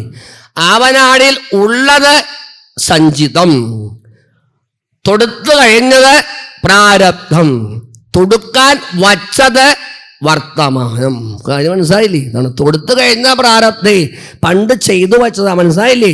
തൊടുത്ത അമ്മനെ കുറിച്ച് ഓർത്ത് നൊലോളിച്ചിട്ട് വല്ല കാര്യമുണ്ടോ? തൊടുത്തില്ലേ? അത് തൊടുത്ത് വിട്ട് കഴിഞ്ഞത് പ്രാരബ്ധം, തൊടുക്കാൻ വച്ചത് വർത്തമാനം, ആവനാഴിയിൽ അവശിഷ്ടമായിട്ടുള്ളത് സഞ്ചിതം. സഞ്ചിതവും വർത്തമാനമൊക്കെ നമുക്ക് പരിഹാരക്രിയ കൊണ്ടൊക്കെ തീർത്തെടുക്കാം. പ്രാരബ്ധം, പ്രാരബ്ധം അല്ലേ? പണ്ട് ചെയ്തതിൻ്റെ തുടർച്ച അനുഭവിച്ചേ തീരൂ. താൻ നിരന്തരം ചെയ്യുന്ന കർമ്മത്തിൻ ഫലം താൻ നിരന്തരം അനുഭവിച്ചിടുകെന്നേ വരൂ. അത് ഗുരുവായൂരപ്പനും വിധേയാണ് അല്ലേ? നമ്മുടെ തൃക്കേലപ്പൻ കാട്ടാളൻ ഏത് അമ്പ് കൊണ്ട് പിടഞ്ഞു വീണില്ലേ? കഷ്ടം തോന്നുന്നുണ്ട് എനിക്ക്. ഇങ്ങനെയൊക്കെ വീഴേണ്ട വല്ല കാര്യമുണ്ടോ? അത് പ്രാരബ്ധല്ലേ? പാണ്ഡവന്മാര് വളരെ കെങ്കേമന്മാര് എല്ലാം വിട്ട് കാട് കയറി അലഞ്ഞില്ലേ അവര്? പ്രാരബ്ധല്ലേ? അനുഭവിക്കാണ്ടിരിക്കാൻ പറ്റുമോ? സംശയമൊന്നുമില്ല. അപ്പൊ അത് ഒട്ടൊട്ട് അനുഭവിച്ച തീരും. പക്ഷേ പ്രാരബ്ധത്തിന്റെ മുമ്പിൽ ഭക്തൻ പതറില്ല. അപ്പൊ ഇത്രയൊക്കെ ഭാഗവതോത്തമനായിട്ട് ഭരതന് ഈ മാൻകുട്ടിയെ നോക്കേണ്ട വല്ല കാര്യമുണ്ടോ? ഉള്ളിൽ നശിക്കാതെ കിടക്കുന്ന വാസനയുടെ ഫലമാണ് തോന്നിച്ചത് എന്നർത്ഥം. ഇതാണ് വാസനാലയം വന്നിട്ടില്ല ഭരതന്. കാരണം എന്താ? കഴിഞ്ഞ ജന്മത്തിൽ ഒരു വാസന ശയിക്കാണ്ട് കിടപ്പുണ്ട്. മറ്റൊന്നുമല്ല, ഒരു കുട്ടിയെ എടുത്ത് മടിയിൽ വയ്ക്കുമ്പോഴുള്ള ഒരു ആനന്ദമില്ലേ? ലാളിച്ചുകൊണ്ടുള്ളൊരു സുഖം. ആ സുഖം അനുഭവിച്ച് അങ്ങോട്ട് തൃപ്തി വരാത്ത ആളാ ഭരതനെ. അതാണ് ഇപ്പം മാൻകുട്ടിയെ പ്രേമിക്കാൻ തോന്നിയത്. അതാണ് നമുക്കും അതേ നിലയ്ക്ക്. ചിലക്ക് പട്ടിക്കുട്ടിയാണ്, ചിലക്ക് ആട്ടുമുട്ടിയാണ്, ഇതൊക്കെ വാസനയാണ്, വെറുതെ ഒന്നുമില്ല. അപ്പം ആ ഭരതനെ ഏതായാലും മാൻകുട്ടിയിലേക്കാണ് തോന്നിയത്. അങ്ങനെ സന്ധ്യാവനത്ത് കൈക്കുമ്പിലെടുത്ത വെള്ളമൊക്കെ താഴെ ഒഴിച്ച് ഈ മാൻകുട്ടിക്ക് ആരുമില്ലാണ്ടായില്ല എന്ന നിലയ്ക്ക് ആ കൈക്കുമ്പിളിലേക്ക് മാൻകുട്ടിയെ എടുത്ത് എൻ്റെ ആശ്രമത്തിലേക്ക് വന്നൂടാം. എന്നിട്ടോ അതിനെ എങ്ങനെ ശുശ്രൂഷിക്കുക? തൽപാലനലാളനാനുസംഖ്യേന അവിഗണയത. ശിശുഖം പറയാ പരീക്ഷിത്തേ ഭഗവത് സമതിയായിട്ട് എല്ലാ ഇന്ദ്രിയങ്ങളും ഭഗവത് പരമാക്കി കഴിഞ്ഞുകൊണ്ട ആളാണ്. കണ്ണുകൊണ്ട് രൂപത്തെ ദർശിച്ച്, കൈകൊണ്ട് പുഷ്പാഞ്ജലി, കാലുകൊണ്ട് പ്രതിഷ്ഠം വയ്ക്കുക, അതേപോലെ തന്നെ ചെവി കൊണ്ട് കഥകൾ കേൾക്കാന്ന്, അതുകൊണ്ട് കീർത്തിക്കുക, അങ്ങനെ എല്ലാ ഇന്ദ്രിയങ്ങളും ഭഗവത് പരമാക്കിയ സബന്യ. അതാണ് ഭരതന്റെ. ഇപ്പൊ അതൊക്കെ പോയി. ഇപ്പൊ മാൻകുട്ടി എടുത്ത് മടിയിൽ വയ്ക്കുക, അതിനെ തോർത്തി കൊടുക്കുക, അതിന് ചൊറിഞ്ഞു കൊടുക്കുക, പാലന്വേഷിച്ച് കൊണ്ടുവന്ന് കൊടുക്കുക, പുല്ലൊക്കെ കടിച്ച് കഴിക്കേണ്ട പ്രായമൊന്നും ആയിട്ടില്ല. ചെറിയ മാൻകുട്ടിയല്ലേ, പ്രസവം കഴിഞ്ഞ ഉടനെ കിട്ടിയതല്ലേ. അപ്പൊ എന്താ, പുല്ലൊക്കെ പറിച്ചു കൊണ്ടുവന്ന് ഈ കല്ലുമ്മ വെച്ചിങ്ങനെ അരച്ചെടുത്ത് ചുണ്ടത് തേച്ച് കൊടുക്കും. പണ്ട് ഇങ്കൊക്കെ കൊടുത്തിട്ടില്ലേ? ഇപ്പൊ പിന്നെ ഒന്നും വേണ്ട, ദൈവാധീനായി. ആ നിലയിൽ ചുണ്ടത്ത് തേച്ചിങ്ങനെ കൊടുക്കുക, അത് നുണഞ്ഞിങ്ങനെ കഴിക്കണം നോക്കിയിരിക്കുക. എന്ത് സുഖാത്രേ. ഇങ്ങനെ ആ മാൻകുട്ടിയെ ശുശ്രൂഷിക്കുന്ന നിലയിലേക്ക് ആയിട്ട് മാറി അദ്ദേഹത്തിന്. ശരിയാന്നാം പൂജാമുറിയിൽ ഭഗവാനെ സേവിക്കാൻ ഇരിക്കുമ്പോഴും ഇപ്പൊ ശ്രദ്ധ വേണ്ടോണം കിട്ടണില്ല. എന്താ അത്? ഞാൻ പൂജാമുറിയിൽ ഇരുന്നാൽ ഈ മാൻകുട്ടിക്ക് വല്ല മൃഗങ്ങളും വന്ന് അതിനെ ആക്രമിക്കുമോ അല്ല അപകടം പറ്റുമോ എന്ന സങ്കടം. അതുകൊണ്ട് എന്തായി, പുഷ്പാദിക്കെടുത്ത പൂക്കളൊക്കെ ഏറും കൊടുത്ത് ഓടി വന്ന് മടിയിൽ വയ്ക്കുക, ലാളിക്കുക, ചൊറിഞ്ഞു കൊടുക്കുക, ഇങ്ങനെ ഒരു നിലയിലേക്ക് അങ്ങോട്ട് മാറി. ഇതാണ് പ്രാരബ്ധം. ഓരോ തരത്തിലല്ലേ വന്നുകൂടാ, നമുക്ക് പഠനമില്ലേ. പിന്നെ ജോലിയൊക്കെ കഴിഞ്ഞ് VRS എടുത്തു. നീ സ്വസ്ഥമായിട്ട് ഭാഗവതമായിട്ട് അങ്ങോട്ട് പോകാൻ മുടക്കോടെ പോയി സത്രം കേൾക്കാം എന്ന് വിചാരിച്ചിരിക്കുക. അപ്പോഴാണ് മകളുടെ വക സമ്മാനം. അമ്മ VRS എടുത്ത് ഇരിക്കല്ലേ, പണിയൊന്നുമില്ല, എന്നാൽ ഇതിനെ നോക്കിക്കോന്നു. ഒരു സമ്മാനം കൊണ്ട് കൊടുത്താൽ മകളുടെ മോളെ നോക്കാണ്ടിരിക്കാൻ വൃത്തിയുണ്ടോ? ഓരോ തരത്തിലാണ് വന്നത്. അപ്പൊ ആ നിലയില് പ്രാരബ്ധം മുഴുവൻ മാനായിട്ട് വന്നുകൂടിയേക്കാണ് എന്നർത്ഥം. ഏതായാലും വയസ്സായിട്ട് മരിക്കാൻ കിടക്കുന്നുണ്ട്. അദ്ദേഹത്തിന്റെ ഉള്ളിലെ സ്മരണ മുഴുവൻ മാനിനെ കുറിച്ചാണ്. എന്തിനെ കുറിച്ച് ഓർത്തുകൊണ്ട് കണ്ണടയ്ക്കുന്നുവോ അതായി ജനിക്കേണ്ടി വരും എന്നാണ് നിയമം. എന്ത് കണ്ടുകൊണ്ട് എന്ന് ചോദ്യമില്ല. അത് ഹിന്ദു ആദ്യം മനസ്സിലാക്കണം. ചാവാന്ന സമയത്ത് എല്ലാരെയും കൊണ്ട് അടുത്ത് നിർത്താറില്ലേ? പിന്നെ മക്കളും മരുമക്കളെയും ഒക്കെ കൊണ്ട് നിർത്തുക, എല്ലാരെയും കണ്ടോണ്ട് പോട്ട കാർന്നു ഓരോതാണ്. ഇതിൻ്റെയൊക്കെ മോന്ത കണ്ടുപോയിട്ട് എന്ത് പ്രയോജനം? ഒരു പ്രയോജനവും ഇല്ല. ആ സമയത്ത് ഭഗവാനെ കുറിച്ച് സ്മരിക്കാൻ പറ്റിയെങ്കിൽ ഭാഗ്യായി. അതല്ലേ ഭാഗ്യം എന്ന് പറഞ്ഞാൽ ജന്മലാഭ പരപുംസ അന്തേ നാരായണ സ്മൃതി. അത് പഠിക്കില്ല, മനുഷ്യന് മാത്രമുള്ള ഗുണമാണ്. അതാണ് സ്മരണ എന്നുള്ളത്, മനുഷ്യന് മാത്രമേ സാധിക്കുള്ളൂ എന്നർത്ഥം. അതാണ് ആ സമയത്ത് യം യം വാ വിസ്മരൻ ഭാവം ത്യജത്യന്തേ കളേബരം തം തമൈവേദി കൗന്ദേയ സദാ തൽ ഭാവഭാവിത. നീ എന്തിനെ കുറിച്ച് സ്മരിച്ചുകൊണ്ടാണോ കണ്ണടയ്ക്കുക അതായി ജനിക്കേണ്ടി വരും. കണ്ടത് എന്നുള്ള ചോദ്യമില്ല. ഉള്ളിലെ സ്മരണയ്ക്കാണ് മഹാത്മ്യം എന്നർത്ഥം. മാനിനെ കുറിച്ച് ഓർത്താൽ മാനായി ജനിക്കേണ്ടി വരും, മാറ്റമൊന്നുമില്ല. അങ്ങനെ മാനായിട്ട് ജനിക്കേണ്ടി വന്നു എന്നാണ് ഈ ഭരതന്. ഭാഗവതോത്തമന്റെ കഥയാണ്. അപ്പോഴൊരു പ്രത്യേകത ഉണ്ട്. എന്താ? പണ്ട് ഭഗവാനെ ശ്രമിച്ച ആളല്ലേ. ആ സ്മരണ ഇപ്പോഴും നിറഞ്ഞതാണ്. ജന്മാന്തരങ്ങള് കഴിഞ്ഞാലും ഭഗവത് സേവയ്ക്ക് ഫലമില്ല എന്ന് വിചാരിക്കരുത്. ആ സ്മരണ ഇപ്പോഴും നഷ്ടപ്പെട്ടില്ല. ഉണ്ട് ചെറുപ്പത്തിലെ തന്നെ അമ്മാമാനെ ഉപേക്ഷിച്ച് ഒറ്റയ്ക്ക് ഇങ്ങനെ സഞ്ചരിക്കുക. പഴയ പോലെ ഹാസമത്തിന്റെ വാതുക്കൽ വന്നു ഇപ്പോഴേ ഈ മാൻകുട്ടി. അപ്പോൾ ഓർത്തു, ഞാൻ പണ്ട് ഭരതനായിട്ട് ചക്രവർത്തി എല്ലാം ഉപേക്ഷിച്ച് ഭാര്യയും മക്കളെയും സ്വത്തുക്കളൊക്കെ വിട്ട് ഇനി ഭഗവാനെ മാത്രമേ ഭജിക്കൂ എന്ന് പറഞ്ഞ് ഇവിടെ താമസാക്കിയ ആളായിരുന്നില്ലേ. കഷ്ടോഹം ഭ്രഷ്ടോഹം വേണ്ടിയിരുന്നില്ല. ഒരു മാൻകുട്ടിയെ നോക്കാൻ പോയ കാരണല്ലേ ഈ അപകടമൊക്കെ എനിക്ക് പറ്റിയത് എന്ന നിലയിൽ വിതുമ്പി ഇങ്ങനെ കരഞ്ഞ് ആ സങ്കടത്തോട് കൂടിയിട്ട് തീർത്ഥോദകക്ലിന്നം ഉത്സസർജ അതുകൂടി ചേർത്തു. എന്താ? ഭാഗ്യ എന്നാണ്. എന്താ? സ്മരണോട് കൂടിയിട്ടാ ചാടിയത് എന്നർത്ഥം. ഇതാണ് പഴയ സ്മരണ ഓർത്ത് തീർത്ഥോദകക്ലിന്നം ഉത്സസർജ എന്ന് വെച്ചാൽ അത് അവാർഡ് കൊടുക്കേണ്ടതാണ്. എന്താ? ഭാഗ്യയിലെ സ്മരണോട് കൂടിയിട്ടാണ് ശരീരത്തെ അങ്ങോട്ട് ഗണ്ഡകി നദിക്ക് അങ്ങോട്ട് ഉപേക്ഷിച്ചത് എന്നർത്ഥം. നമ്മൾ ഷർട്ടൊക്കെ ഊരി കളയാറില്ലേ? ഷർട്ട് ഊരി കളയുമ്പോൾ നമുക്ക് വല്ല വേദനയുണ്ടോ? ഒരു വേദനയില്ല. അതുപോലെയാണ് ഭഗവാൻ നിശ്ചയിച്ചായി വേഷം തീർക്കുകയാണ് നിലയ്ക്ക് ഗണ്ഡകി നദിക്ക് സമർപ്പണം അങ്ങോട്ട് ചെയ്തു. പ്രാരബ്ധം കുറച്ചും കൂടി കിടപ്പുണ്ട് നശിക്കാണ്ടേ, അത് അനുഭവിച്ചാൽ തീരുള്ളൂ, സംശയമൊന്നുമില്ല. അതിനു വേണ്ടിയിട്ടാണ് ആംഗ്രസ് ഗോത്രത്തിൽപ്പെട്ട ബ്രാഹ്മണോത്തമന്റെ രണ്ടാമത്തെ ഭാര്യയുടെ മകനായിട്ട് വന്ന് ജനിച്ചു അദ്ദേഹം. അപ്പൊ നിശ്ചയിച്ചു ഇനി വീണ്ടും ഭ്രംശം പറ്റി അതപ്പതനം പറ്റി ജന്മങ്ങൾ എടുത്തിങ്ങനെ പോവുക. അത് വയ്യ. അത് കാരണം എന്താന്ന് ചിന്തിച്ചു അദ്ദേഹം. നമ്മളും ചിന്തിക്കണം. അതിന് കാരണം എന്താ? സംസാരമാണ് കാരണം. എന്നാ പിന്നെ മിണ്ടാണ്ടിരുന്നാൽ മതിയിലൂതാം. അതെ, സംസാരമാണ് പ്രശ്നം. തമിഴിലാകുമ്പോൾ ഭാര്യ എന്നാണ് പേര്. മുടക്കൊടെ ഇരുന്ന് പറയാൻ വിഷമമില്ല എനിക്ക്, വീട്ടിലാണെങ്കിൽ പറയില്ല. അതാണ് സംസാരം എന്ന് പറഞ്ഞാൽ ആണ്. അപ്പൊ സംഘം ഉണ്ടാക്കും, സംഘം കൊണ്ട് ഭ്രംശം പറ്റും, അത് ഒഴിവാക്കുക തന്നെ വേണ്ടത് നിശ്ചയിച്ചു അദ്ദേഹം. അതുകൊണ്ട് ജഡവത് ഇതി, സ്വതമേ ജഡന അല്ല എന്ന് തന്നെയാണ്. ജഡവൽ ഇതി, ജഡനെ പോലെ അദ്ദേഹം അഭിനയിക്കാൻ തുടങ്ങിയതാണ്. അച്ഛൻ ബ്രാഹ്മണൻ ഉപനയനം കഴിഞ്ഞ് ഗായത്രി ഉപദേശം വേണമല്ലോ. ഗായത്രി ഉപദേശമൊക്കെ കഴിഞ്ഞ് 4 മാസക്കാലം പണിയെടുത്തതാണ്. ഈ ഉണ്ണിയെ കൊണ്ട് ഗായത്രി മന്ത്രം ഒന്ന് ജപിക്കാം. 24 അക്ഷരം, ഒരൊറ്റ അക്ഷരം 4 മാസം പണിയെടുത്തിട്ടും പുറപ്പെട്ടിട്ടില്ല. അപ്പൊ തോന്നി കഷ്ടം, അങ്ങനെ ഒരു പൊട്ടനായി പോയല്ലോ എൻ്റെ മകൻ. മുമ്പുള്ളവരൊക്കെ വെള്ളക്കേവന്മാർ, ഇത് മാത്രം അങ്ങനെ പൊട്ടനായല്ലോ എന്ന് ഓർത്തൊരു സങ്കടമായി അച്ഛനെയും. എല്ലാം വിട്ടുപോയി. എവിടെയൊക്കെയോ തെരഞ്ഞു നടന്ന് കാലാന്തരത്തിൽ അദ്ദേഹം മരിച്ചു. താമസം വിന അമ്മയും സിദ്ധി കൂടി. അപ്പോഴാണ് നാട്ടുകാർ പറയാ, ആ ഇല്ലത്തിന് പൊട്ടന്നമ്പൂരി ഉണ്ട്, നമുക്ക് കൊണ്ടുപോയിട്ട് മുതലാക്കാം. അങ്ങനെയാണല്ലോ മറ്റുള്ളവന്റെ അറിവില്ലായ്മയെ മനസ്സിലാവില്ലേ ചൂഷണം ചെയ്യുക എന്നുള്ളത് ലോക സ്വഭാവമാണ്. ഒരാളുടെ വയ്യായ കണ്ട നമ്മൾ സഹായിക്കല്ല, അവനെ കൊണ്ട് നമുക്ക് എന്താ മുതലാക്കാൻ പറ്റുക, അതാണ് നമ്മൾ ആലോചിക്കണത്. അതല്ലേ ഇപ്പം നമ്മൾ ചെയ്യണത്. അതാണ് അന്നും അത് തന്നെയാ മാറ്റം. ലോക സ്വഭാവം അങ്ങനെയാണ്. മറ്റുള്ളവന്റെ വൈകല്യം കണ്ട് മനസ്സലിയല്ല, സ്വാർത്ഥത കൊണ്ട് അവനെ മുതലാക്കാൻ ശ്രമിക്കുക. കഷ്ടം. അത് നാട്ടുകാരാണ് ആദ്യം ഉണ്ടായത്. അവരെ കൊണ്ടുപോയിട്ട് പണിയിടിപ്പിക്കുന്നതാണ്. മനച്ചാക്ക ചൊമ്പിക്കുക, വിറക് വെട്ടിക്കുക, അങ്ങോട്ട് തുടങ്ങി.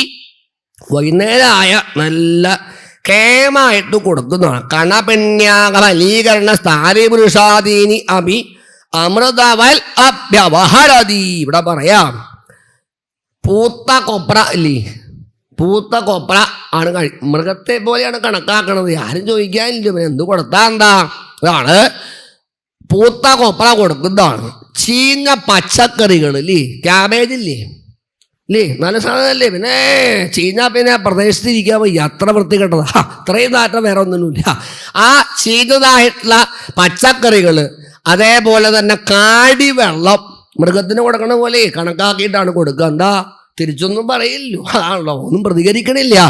ആ നിലയിൽ ഇതൊക്കെ കൊടുക്കും. പക്ഷെ ശൈശുക ബ്രഹ്മർഷി പറയാ, പരീക്ഷത്തെ ഒരു പരാതി പറയണ്ടേ, ഒരു പരാതി അദ്ദേഹത്തിനില്ല. എനിക്ക് ഇങ്ങനെയൊക്കെയാണോ ചോദ്യമില്ല. ഒരു പ്രത്യേകതയുണ്ട്, അദ്ദേഹം കഴിക്കാനായിട്ട് ഏതേതേത് വസ്തുക്കൾ എടുത്ത് കൈകൊണ്ടങ്ങോട്ട് തൊട്ടാ മതി. അമൃതവൽ അഭ്യവഹരതി, അത് അപ്പ അമൃതമായിട്ട് അങ്ങോട്ട് മാറും. സുഖമായിട്ട് അദ്ദേഹം അങ്ങോട്ട് സേവിക്കാം. ഇതാണ് തൊട്ടാൽ അപ്പ അമൃതമായി. പിന്നെന്താ, അതാണ് അമൃതമാക്കാനുള്ള വൈഭവം. ബ്രഹ്മഭൂതനാണ് അദ്ദേഹം എന്ന് പറഞ്ഞാലേ ഇതല്ലേ. നേദിക്കുമ്പോൾ ചില നിയമങ്ങളൊക്കെ ഉണ്ട്, ഇതൊക്കെ അറിയോ? അല്ല മതാമോട് ചോദിച്ചാൽ ആവശ്യം ഉണ്ടാവും. ഹിന്ദുക്കൾക്കൊന്നും എനിക്ക് തോന്നണില്ല. നൈവേദ്യം എന്ന് പറഞ്ഞാൽ എന്താന്ന് ചോദിച്ചാൽ അതിന് ആവശ്യമില്ല. അമ്പലത്തിൽ കാണാം, രണ്ടാമത്തെ മണിയടി കഴിഞ്ഞാൽ നേദ്യം എഴുന്നള്ളിക്കുകയാണല്ലോ. മണിയടി കേട്ടാൽ അപ്പം ആൾക്കാർ ഓടി അകത്ത് കയറുകയാണ്. എനിക്ക് ഇഷ്ടമില്ല. ഏത് സമയത്താ പ്രവേശിക്കേണ്ടത്, എപ്പോഴാ തൊഴേണ്ടത്, അത് ആദ്യം ഒന്ന് ക്ലാസ് എടുക്കണം. ഗീതാ ക്ലാസ്സൊക്കെ പിന്നെ മതി. ആദ്യം അമ്പലത്തിൽ തൊണ്ടനെ കുറിച്ചൊന്ന് ക്ലാസ് എടുക്കുക. ഒരു പിടിയില്ല. കാണുന്നതൊക്കെ ഇത് തന്നെ. അതും പൊങ്ങില്ല, ഞാനും പൊങ്ങില്ല. രണ്ടും കീബോർഡൊക്കെയില്ല, ഒരു മാറ്റമില്ല. അതല്ലേ ആചരണം, അനുഷ്ഠാനം, ഒരേ ABCD ഇല്ല. ആലോചിച്ച് നോക്കുക. അങ്ങനെയല്ലല്ലോ. പീഠപൂജ കഴിഞ്ഞ് മൂർത്തി പൂജ കഴിഞ്ഞാൽ നേദ്യം എഴുന്നള്ളിക്കല്ലേ, പുറത്ത് കിടക്കണം. എന്താ ദൃഷ്ടിദോഷാദികള് ഒന്നും വരരുത്, ഇതാണ് പോരാ. മലയാള ബ്രാഹ്മണ സമ്പ്രദായത്തിൽ പൂജാവിധി നിർബന്ധമായിട്ടുള്ള കാര്യം. ഇപ്പൊ ശബരിമല ധർമ്മശാസ്താവിന്റെ മേശാന്തി അപേക്ഷിക്കുമ്പോൾ പ്രത്യേകം കൊടുത്തിട്ടുണ്ട് നിർദ്ദേശം.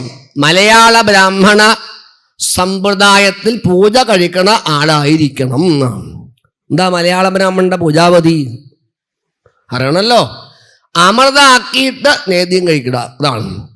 നെയ്പായസം ആണെങ്കിലും ഉപസ്തരിച്ച് പ്രാണാഹുതി. അല്ല തിരുമേനി, ഞാൻ നേരത്തെ ഇട്ടിട്ടുണ്ട് നെയ്യ്, കാര്യമില്ല, ഉപസ്തരിക്കണം, നിർബന്ധം. ഉപസ്തരിച്ച് നിവേദ്യം കഴിക്കുക. അമൃതീഭവ, അമൃതാക്കിയിട്ട് വേണം ദേവന്മാർക്ക്. ഭാഗവതി പറയണ്ടല്ലോ, ഹവ്യകവ്യ അമൃതാന്നാനാം ജിഹ്വ സർവരസാനാം ജ. ദ്വിതീയത്തിലില്ലേ ഈ സാധാതുകളില്ലേ, ചാത്തോട്ടാറൊക്കെ ഉണ്ടോ? എവിടെ കാർന്നോന്മാർ പോയി കിട്ടിയ ഭാഗ്യ. ശ്രാദ്ധത്തിന് എങ്ങനെയാ, ഉണക്കരരിയല്ലേ വേവിക്കണത്. അങ്ങനെ വേവിച്ച് ശ്രാദ്ധം കിട്ടുമ്പോ അതിന്റെ പേരെന്താ? ഹവിസ്. കവ്യം എന്നല്ലേ, കവ്യം വച്ചു എന്നല്ലേ. ഹവ്യ കവ്യ അമൃതാന്നാനാം ജിഹ്വാ സർവരസാനാം ജ. അപ്പൊ പിതൃക്കൾക്ക് കൊടുക്കുമ്പോ കവ്യമായിട്ട്, മനസ്സിലായില്ലേ? ഉണക്കരരി വേവിച്ചാണ് അവിടെ പറയുന്ന ഭാഷ, കവ്യം അല്ലേ. ഈ ഹോമം കഴിക്കുമ്പോ ഉണക്കലരി വേവിച്ചത് ഹോമിക്കണില്ലേ, അപ്പം പറയണ എന്താ? ഹവിസ് എന്നല്ലേ, തൂമ്പിടുമല്ലേ, ഹവിസ് എന്നല്ലേ പറയാ. ദേവന്മാർക്കാവുമ്പോഴോ ഉണക്കലരി വേവിച്ച് നേദ്യം കഴിക്കുമ്പോൾ അമൃത്. 3 പേർക്ക് 3 തരത്തിലാണ്. അപ്പൊ ദേവന്മാർക്ക് ഏതേത് വസ്തുക്കളും അമൃതാക്കിയിട്ട് വേണമെന്ന് നിയമമാണ്. ശ്രീസുഖം പറഞ്ഞത് നമ്മൾ സങ്കല്പിക്കുകയാണ് അമൃതമായി എന്ന് പറഞ്ഞാണ് പ്രാണാഹുതി. ഇതങ്ങനെയല്ല, അമൃതമായിട്ട് അങ്ങോട്ട് മാറും. അദ്ദേഹം തൊട്ടാതെ അമൃതമായി. കാരണം അത്രയും ഭഗവത് ചൈതന്യമായിട്ടുള്ള ആളാണ്, ബ്രഹ്മഭൂതനായിട്ടുള്ള ആളാണ് ജഡഭരതൻ. അതുകൊണ്ട് ശുദ്ധമായിട്ട് അദ്ദേഹം സേവിക്കും, പരാതിയൊന്നുമില്ല. അതറിഞ്ഞു ഇല്ലത്തുള്ളവർ സഹോദരന്മാരും. അപ്പം തോന്നിയത്ര എന്തിനീ നാട്ടുകാർ കൊണ്ടുപോയിട്ട് അനിയനെ മുതലാക്കണത്? നമുക്ക് ആ വയലിലെ ക്രൂരജന്തുക്കൾ വന്ന് വിളവൊക്കെ നശിപ്പിക്കണില്ലേ? അതിനൊരു കാവൽക്കാരൻ വേണ്ടേ? സെക്യൂരിറ്റിക്കാരൻ അത് വേണം. സെക്യൂരിറ്റിക്കാരനെ ഇപ്പം നിയമിച്ചാൽ ഡിമാൻഡ് ഭയങ്കര 30,000 രൂപ. എൻ്റെ ദൈവമേ, കാശ് പോകും. എന്നാൽ പിന്നെ ഈ പൊട്ടന അനിയനെ അവിടെ കൊണ്ടുവരുത്തിയാൽ പിന്നെ കാശ് ലാഭമായല്ലോ. അറിയാമല്ലേ? സഹോദരന്മാർ മോശക്കാരല്ല, സ്വന്തം കാര്യം ചിന്താവാന്നല്ലാണ്ട് സ്വാർത്ഥത. ഇതാണ് കഥാപാത്രേ. ആ നിലയിൽ ഈ ഭരതനെ കൊണ്ടുവന്ന് നോക്കുകുത്തിയായിട്ട് വയലിൽ കൊണ്ടിരുത്തിയതാം. അദ്ദേഹത്തിൻ്റെ പ്രഭാവം പറയാ എന്താ? സാന്നിധ്യം കൊണ്ട് സമ്പൽ സമൃദ്ധികൾ ധാരാളം. എന്താ? ബ്രഹ്മബോധനന്റെ സാന്നിധ്യമല്ലേ, ഭഗവാൻ തന്നെയല്ലേ, കൊണ്ട് മാറ്റമൊന്നുമില്ല. നല്ല സമ്പൽ സമൃദ്ധി. പക്ഷെ അതിൻ്റെ മഹത്വമൊന്നും ഈ ജ്യേഷ്ഠന്മാർക്കൊന്നും മനസ്സായിട്ടില്ല. അങ്ങനെ ഇരിക്കുമ്പോഴാണ് കൽക്കത്തയിലെ കാളിഘട്ടം. കൽക്കത്തയിൽ പോയിട്ടുണ്ടോ? പോണട്ടോ. ഇവിടെ ഇരുന്നാൽ പോരാ, അവിടെയൊക്കെ പോകണം. അവിടെ ഇതൊക്കെ ശരിയാണെന്ന് മനസ്സിലാവുള്ളൂ. കൽക്കത്തയിലെ കാളിഘട്ടം 54 ശക്തിപീഠങ്ങൾ കേട്ടിട്ടുണ്ടാവില്ലേ? 54 ശക്തിപീഠങ്ങൾ ഭാരതത്തിൻ്റെ മഹാത്മ്യമായിട്ട് പറയുമ്പോൾ അതിൽ പ്രധാനപ്പെട്ട ഈ 54 ദേവീ സങ്കല്പങ്ങൾ അതൊന്നാണ് ഈ കൽക്കത്തയിലെ കാളിഘട്ടം. അളകനന്ദ ഡൽഹിയിലുണ്ട് കാളി ഭഗവതി. ഇതൊക്കെ ഈ 54 പെട്ടതാണെന്ന് അർത്ഥം, ശക്തി സ്വരൂപങ്ങളിൽ. അപ്പോൾ അതിൽ പ്രധാനപ്പെട്ട ഒന്നാണ് കൽക്കത്തയിലെ കാളിഘട്ടം. ആ ഭഗവതിക്ക് ഒരു നരബലി നിശ്ചയിച്ചൊരു പ്രമാണി. എന്നിട്ടാണ് ഒരാളെ ബലമായിട്ട് നരബലിക്ക് വേണ്ടി പിടിച്ചു കെട്ടി മുറിയിൽ കൊണ്ടിട്ടേക്ക. ഇയാൾക്ക് കാര്യമൊന്നും മനസ്സിലായിട്ടില്ല ആദ്യം. പിന്നെ അവിടെ എവിടെയൊക്കെ കുശൂഷ്കണ കേട്ടു. നാളെ നരബലിക്ക് അറക്കാൻ കൊണ്ടിട്ടേക്കണ ആളാ. കേട്ടപ്പോൾ ഇത്രയും തീറ്റയൊക്കെ തന്നെ എന്നെ ഇവിടെ കൊണ്ടിട്ടേക്കണ കൊല്ലാലേ. കേട്ടപ്പോൾ ആർക്കാണെങ്കിലും ജീവനെ രക്ഷിക്കാൻ തോന്നില്ലേ? എപ്രകാരോ ഓടൊക്കെ പൊളിച്ച് അദ്ദേഹം രക്ഷപ്പെട്ടിരിക്കുകയാണ്. ഇതറിഞ്ഞു ഭൃത്യന്മാര്. നാളെ നിശ്ചയിച്ച് നരബലിക്ക് കൊണ്ടിട്ട ആളെ കാണാനില്ലല്ലോ, ഇനിയിപ്പോൾ എന്താ വേണ്ടത്? അപ്പോൾ പറഞ്ഞു, നരബലി മാറ്റി വയ്ക്കൊന്നും ഉണ്ടാവില്ല.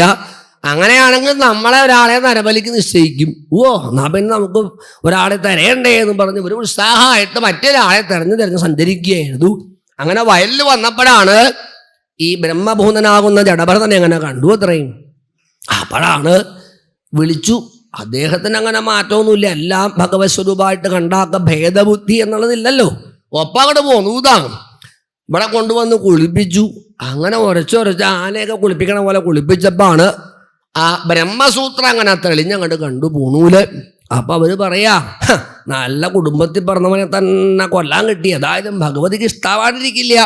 കുളിപ്പിച്ച് ചുമന്ന പട്ടുടിപ്പിക്കുക, മേലാസാലം കുങ്കുമം അങ്ങോട്ട് വെതറ, പിന്നെ ആഭരണങ്ങളൊക്കെ ചാർത്തിച്ച് 2 കൈയിലും ചങ്ങലായിട്ട് അങ്ങോട്ട് ബന്ധിച്ച് തെള്ളിയേറും കോലാഹലമായിട്ട് അവിടെ ഒരുക്കിയ മണ്ഡപത്തിലേക്ക് അങ്ങോട്ട് കൊണ്ടുവന്നൂതാം.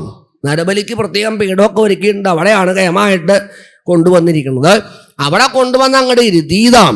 അദ്ദേഹത്തിന് അപ്പോഴും മാറ്റമില്ലാതാം. വയലിൽ നോക്കൂത്തിയായിട്ടിരുന്നില്ലേ?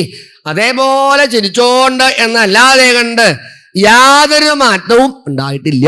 ഇതാണ് യഥാർത്ഥ ഭക്തൻ. എന്താത്? ലവലേശം കൂസല എന്നുള്ളതില്ല.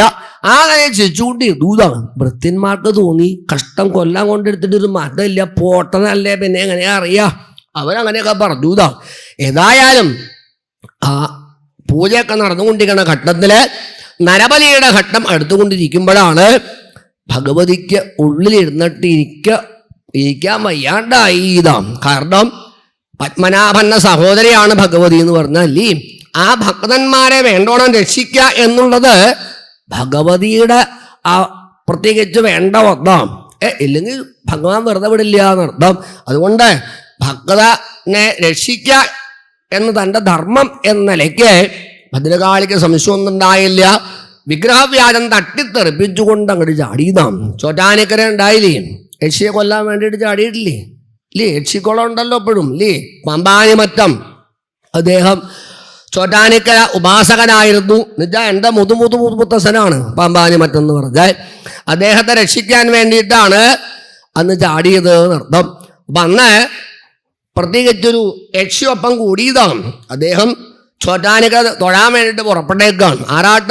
പുഴ പൂരം കഴിഞ്ഞ് പിറ്റേ ദിവസം തിങ്കൾ 11 പണ്ടൊരു സമ്പ്രദായം ചോറ്റാനിക്കര പതിവുണ്ട്. അങ്ങനെ പുറപ്പെട്ടത് വഴിക്ക് വെച്ചാണ് യക്ഷി കൂടിയതേ. അപ്പാണ് കല്ലൂർ നമ്പൂരി കല്ല് ജപിച്ചു കൊടുത്തു. കാലുമ്മ തൊടില്ല, പിടിക്കില്ല, അടുത്ത് വരുമ്പോൾ കല്ലെറിഞ്ഞാൽ മതി എന്നൊക്കെ പറഞ്ഞു. കുറച്ച് കല്ല് കൊടുത്തിരുന്നു, അതൊക്കെ കഴിഞ്ഞു. അപ്പോൾ വീണ്ടും കൂടിയേക്കാണ്. എന്താ വേണ്ടത്? അപ്പോഴാണ് പ്രത്യേകിച്ച് തോർത്തുമുണ്ട് പ്രത്യേകം കൊടുത്തു. പള്ളിപ്പുറം വെളുപ്പാങ്കാലത്ത് കുളിജപാതികൾ ആയിട്ട് സന്ധ്യാനം കഴിഞ്ഞ് കാറ്റ് വെച്ചുകൊണ്ടിരിക്കാം. ഈ വിഴുപ്പ അങ്ങ് കൊണ്ടുപോക്കോളൂ, കറക്കി ഇങ്ങോട്ട് പോയാൽ മതി. ചെച്ച് തൊടില്ല. ചോറ്റാനിക്കര അന്തരാളത്ത് പ്രവേശിക്കുമ്പോൾ വിഴുപ്പ തോർത്ത് പുറത്തേക്ക് വലിച്ചങ്ങോട്ട് ഇറങ്ങോളൂ. വലത്തേക്കാലം വച്ചിട്ട് വലിച്ചങ്ങോട്ട് എറിഞ്ഞു കളഞ്ഞോളൂ. തൊടില്ല, സംശയമൊന്നും വേണ്ട. പള്ളിപ്പുറം ഒരു വിഴുപ്പ് കൊടുത്തതാണ്. വിഴുപ്പെന്ന് വെച്ചാൽ മനസ്സിലായില്ലേ? നനഞ്ഞ തോർത്തുമുണ്ട്. കയ്യിലിട്ട പണ്ട് തേവാരം അങ്ങനെയാണല്ലോ കുളത്തിലെ, അതാണ് കൊടുത്തത്. അങ്ങനെ തോർത്തുമുണ്ട് ചുഴറ്റി അദ്ദേഹം പുറപ്പെട്ടു. ആ ചോറ്റാനിക്കരയിൽ വന്നപ്പോൾ പുറകെ കൂടെയൊക്കെ യക്ഷിയല്ലേ, കുറച്ചൊരു പരിഭ്രമം ഉണ്ടാവുമല്ലോ.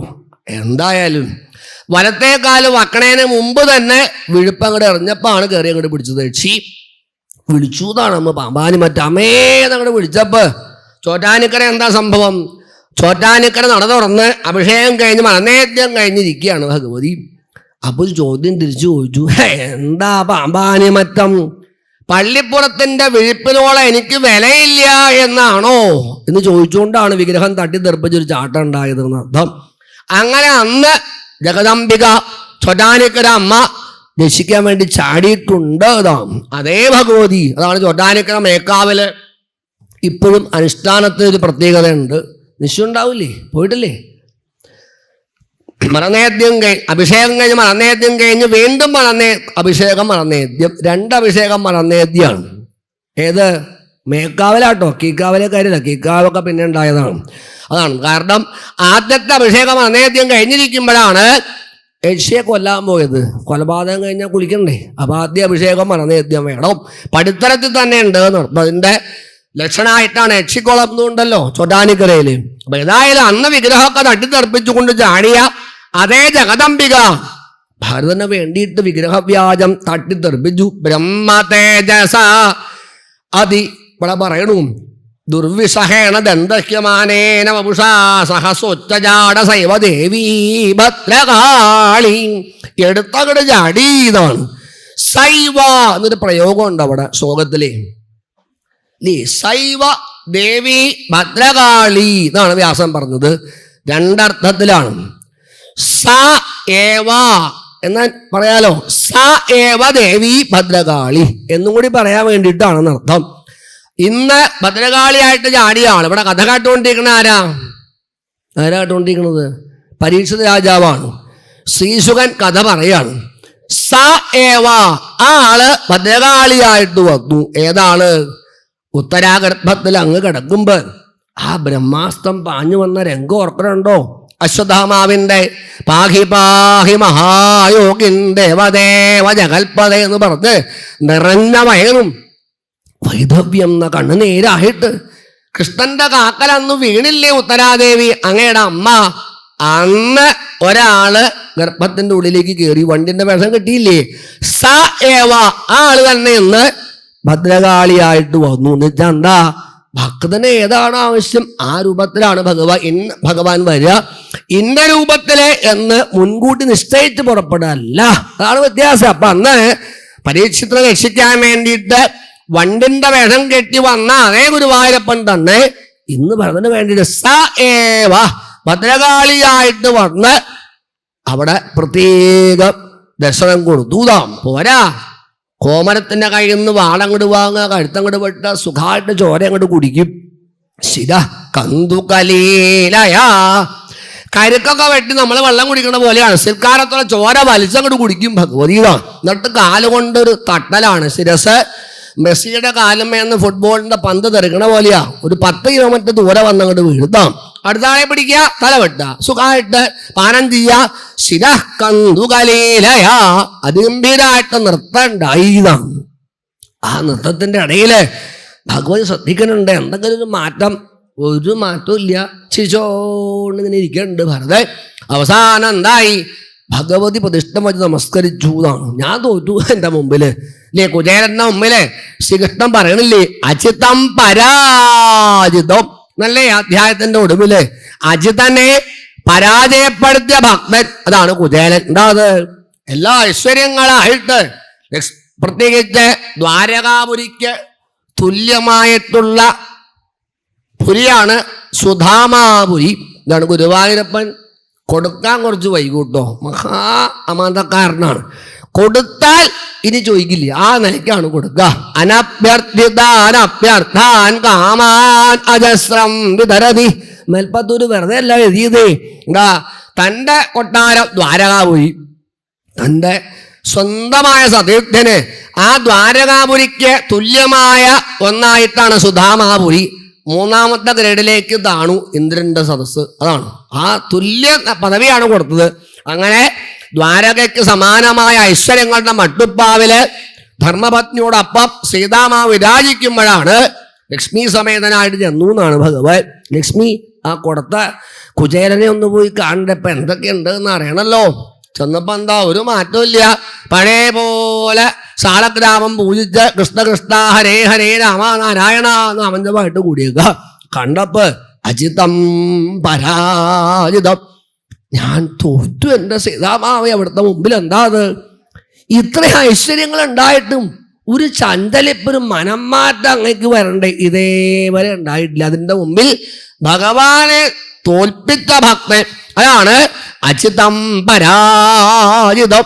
എങ്കിൽ നോക്കൂ, അതാണ് കുചേലവൃത്തത്തിന്റെ മഹാത്മ്യം എന്ന് പറഞ്ഞാൽ ഭഗവാൻ തോറ്റു എന്ന് പറഞ്ഞത് സീതാമാവിന്റെ മുമ്പിലാണെന്ന് അർത്ഥം. ഐശ്വര്യങ്ങൾ വരുമ്പോൾ സ്വാഭാവികമായിട്ട് മതം വരാണ്ട് വയ്യ. ശ്രീ വന്നാൽ ശ്രീമതം ഉറപ്പാണ് അർത്ഥല്ലേ. നമുക്കൊക്കെ ഒരു ഡിഗ്രി കിട്ടുമ്പോഴത്തേക്കും നിലത്തൊന്നുമല്ല, എന്താ അതങ്ങനെയല്ല, നേരെ പറഞ്ഞ. അപ്പൊ ഐശ്വര്യം വരുമ്പോ കൂടപ്പറപ്പായിട്ട് പറഞ്ഞ സാധനമാണ് അഹങ്കാരം. ലെവലേശല്ല. എന്താ അത്, ഇതൊന്നും എൻ്റെ അല്ല, ആദ്യം എനിക്കൊന്നും ഇല്ലായിരുന്നു, അതും ഭഗവാന്റെ കാരുണ്യമാണ്. ഇപ്പൊ എല്ലാം എനിക്ക് ഉണ്ടായി, ഇതൊക്കെ കൃഷ്ണൻ തന്നതാണ് എന്നങ്ങോട്ട് സ്മരിക്കാൻ പറ്റണ്ടേ. അവിടെയാണ് അജിതം പരാജിതം. ഇവിടെ അതുപോലെയാ ഭരതൻ, ഭഗവതിക്ക് വേണമെങ്കിൽ എന്നെ രക്ഷിച്ചോട്ടെ, ഞാൻ അങ്ങോട്ട് ആവശ്യപ്പെട്ട് വന്ന് രക്ഷിക്കുക, അതിന്റെ ആവശ്യമൊന്നുമില്ല. അത്ര ഉറച്ച മനസ്ഥിതിയാണ് ഭാഗവതോത്തമന്മാർക്ക് എന്നർത്ഥം. പോരാ, ഇവിടെ പറയണു തൈസ്തേർഭാവൈ പരിദക്ഷമാണാനാം തൽപാദമൂലം അകുതസ്ഥിൽ ഭയം ഉപസുദാന ഭാഗവത പരമഹംസാന. ഇങ്ങനെയുള്ള ഭാഗവതോത്തമന്മാർക്ക് വേണ്ടിയിട്ട് ഇന്ന രൂപത്തിൽ വന്ന് അനുഗ്രഹിക്കുക അങ്ങനെയില്ല. തൈസ്തൈർ ഭാവൈഹി എന്നുകൂടി എടുത്തു പറഞ്ഞിട്ടുണ്ട്. ഇന്ന രൂപത്തിൽ ഇന്ന സമയത്ത് ഇന്ന വേഷം കെട്ടി വന്ന് രക്ഷിക്കുക, അങ്ങനെ മുൻകൂട്ടിയൊന്നുമില്ല എന്നർത്ഥം. ആ സമയത്ത് എങ്ങനെ വേണമോ ആ രൂപത്തിലാണ് ഭഗവാന്റെ കാരുണ്യം എന്നർത്ഥം. അതല്ലേ ഇപ്പൊ പൂന്താനത്തിന് വല്ലാണ്ട് വിഷമം വന്നപ്പോ അല്ലേ മങ്ങാട്ടത്തനായിട്ട് ചെന്നില്ലേ ഗുരുവായൂരപ്പൻ രക്ഷിക്കാൻ വേണ്ടിയിട്ടില്ലേ? ആ മങ്ങാട്ടത്തന്റെ വേഷം കെട്ടി ചെന്നത് ആരാ? ഭഗവാൻ തന്നെയാണ് തോന്നണ്ടേ. എനിക്കും ഉണ്ട് അനുഭവം. ഇപ്പൊ അനിയൻ ശബരിമല മേശാന്തിയാന്ന് പറഞ്ഞല്ലോ, അതിനു മുമ്പ് ബദ്രീനാഥിലെ മേശാന്തിയുടെ നിയമനത്തിന് വേണ്ട ആ ഇന്റർവ്യൂവില് ഇന്ത്യയിൽ നിന്ന് 2 പേരിൽ ഒരാള് മഹേഷായിരുന്നു. ഞാൻ ഇപ്പോഴും ഓർക്കുന്നുണ്ട്. അപ്പൊ അന്ന് ആദ്യമായിട്ട് ബദ്രിയില് ചെന്ന് മടങ്ങണൊരു ഘട്ടം, ഇന്റർവ്യൂ ഒക്കെ കഴിഞ്ഞ് പോരുകയാണ്. വിദ്യാപീഠത്തിലെ കോഴ്സ് കഴിഞ്ഞിട്ടില്ല. പെട്ടെന്നൊരു ബന്ധ്, അന്ന് ഹർത്താലല്ല ബന്ധാണല്ലോ, ബന്ധു വന്നു. അപ്പൊ ഹരിദ്വാറിലേക്ക് വന്നാൽ പിന്നെ ബന്ധിന്റെ പ്രദേശം കഴിഞ്ഞു. ഋഷികേശ് കഴിഞ്ഞാൽ പിന്നെ ബന്ധിന്റെ പോരായ്മയില്ല കൊണ്ട് എത്രയും വേഗം ഒന്ന് പൊക്കോ, ഡൽഹിയിൽ എത്താൻ ശ്രമിച്ചോളൂ എന്ന് പറഞ്ഞ് റാവൽജി അന്നത്തെ അദ്ദേഹം ഏർപ്പാടൊക്കെ ചെയ്തു. ഞങ്ങൾ വെളുപ്പാങ്കാലത്ത് ബസ്സിൽ പോരാണ്. ഇപ്പോൾ ഓർക്കാരെങ്കിൽ ഇതാണ് ഏത് രൂപത്തിലാ ഭഗവാൻ കടാശിക്കുക, മുൻകൂട്ടി പറയാൻ വയ്യ. അതാണ് ഭക്തി ഈശ്വരൻ എന്ന് പറഞ്ഞാൽ. ഋഷികേശിൽ എത്തിയപ്പാണ് ഹരിദ്വാറിലേക്ക് ഇനി വണ്ടി പോണില്ല, ബന്ധാണ്, ഞങ്ങൾ ഇവിടെ കയറ്റിയിടുക എന്ന് പറഞ്ഞ് ഞങ്ങൾ 2 പേര് മാത്രമേ ഉള്ളൂ ബസ്സിൽ, കയറ്റിയിട്ടു. അന്യ നാട്, അവരെ കൈമായിട്ട് കോണ്ടാക്ട് ചെയ്യാനൊന്നും മൊബൈലും സംവിധാനങ്ങളൊന്നും ഇല്ല. എന്താ വേണ്ടത് ഇഷ്ടമില്ല, അവിടെ തന്നെ ഇരിക്കുക. അപ്പൊ എന്തായാലും ഗുരുവായൂരപ്പന് വഴി കാണിക്കാണ്ടിരിക്കില്ലു, കോണ്ടാക്ട് ചെയ്യാൻ ഒന്നുമില്ല കയ്യില്. എവിടെ സ്റ്റഡി ബൂത്തങ്ങ് വിളിക്കാനോ ഉണ്ടായിട്ട് വേണ്ടേ, ഒന്നുമില്ല. ഒക്കെ അടച്ചു കൂട്ടി ഘട്ടം. ഇപ്പോഴും ഓർക്കാൻ അവിടെ ഇരിക്കുമ്പോ ഒരാളിങ്ങൾ വരികയാണ്. അതെ, ആ കിടക്കണ ബസ്സില്ലേ, അത് ഹരിദ്വാർ അയ്യപ്പ ടെമ്പിളിന്റെ അടുത്താണ് കൊണ്ടിടാൻ പോണത്. നിങ്ങൾ ഹരിദ്വാറിലേക്കല്ലേ പോണത്, അയ്യപ്പന്റെ അമ്പലത്തിലേക്ക് പോകാൻ വേണ്ടി വന്നതല്ലേ? കയറിയിരുന്നോളൂ, ധൈര്യമായിട്ടിരുന്നോളൂ, അവിടെ കൊണ്ടെത്തിക്കും. ആ ആളെ ഇതുവരെ ഞാൻ കണ്ടിട്ടില്ല. അതാണ് 2 പേര് മാത്രം അയ്യപ്പ ടെമ്പിളിൽ കൊണ്ടിറക്കി വിട്ടു. ഇപ്പോഴും അനിയൻ പറയാറുണ്ട്, അതാണ് ഗുരുവായൂരപ്പൻ എന്നാണ്. സംശയമൊന്നുമില്ലാണ്. വല്ലാണ്ട് വിഷമിച്ച എന്താ വേണ്ട ഇഷ്ടമില്ലാണ്ട് വന്നു. അദൃശ്യ രൂപത്തിലാണ്, നേരിട്ടല്ല. അതാണ്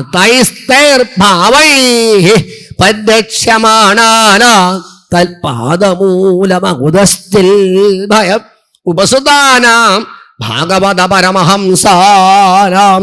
അതാണ് വാസ്തവത്തിൽ ഭഗവത് ഭക്തന്മാരുടെ കേമത്വം. ഇതാണ് ഭഗവത് ഭക്തന്മാർക്ക് പ്രാരബ്ധം ചിലപ്പോ ഒട്ടൊട്ട് വേണ്ടി വന്നു എന്ന് വരാം, വരില്ല എന്ന് പറഞ്ഞിട്ടില്ല. രാമകൃഷ്ണദേവന്റെ കഥ അറിയില്ലേ? ക്യാൻസർ ആയിരുന്നില്ലേ അദ്ദേഹത്തിന്?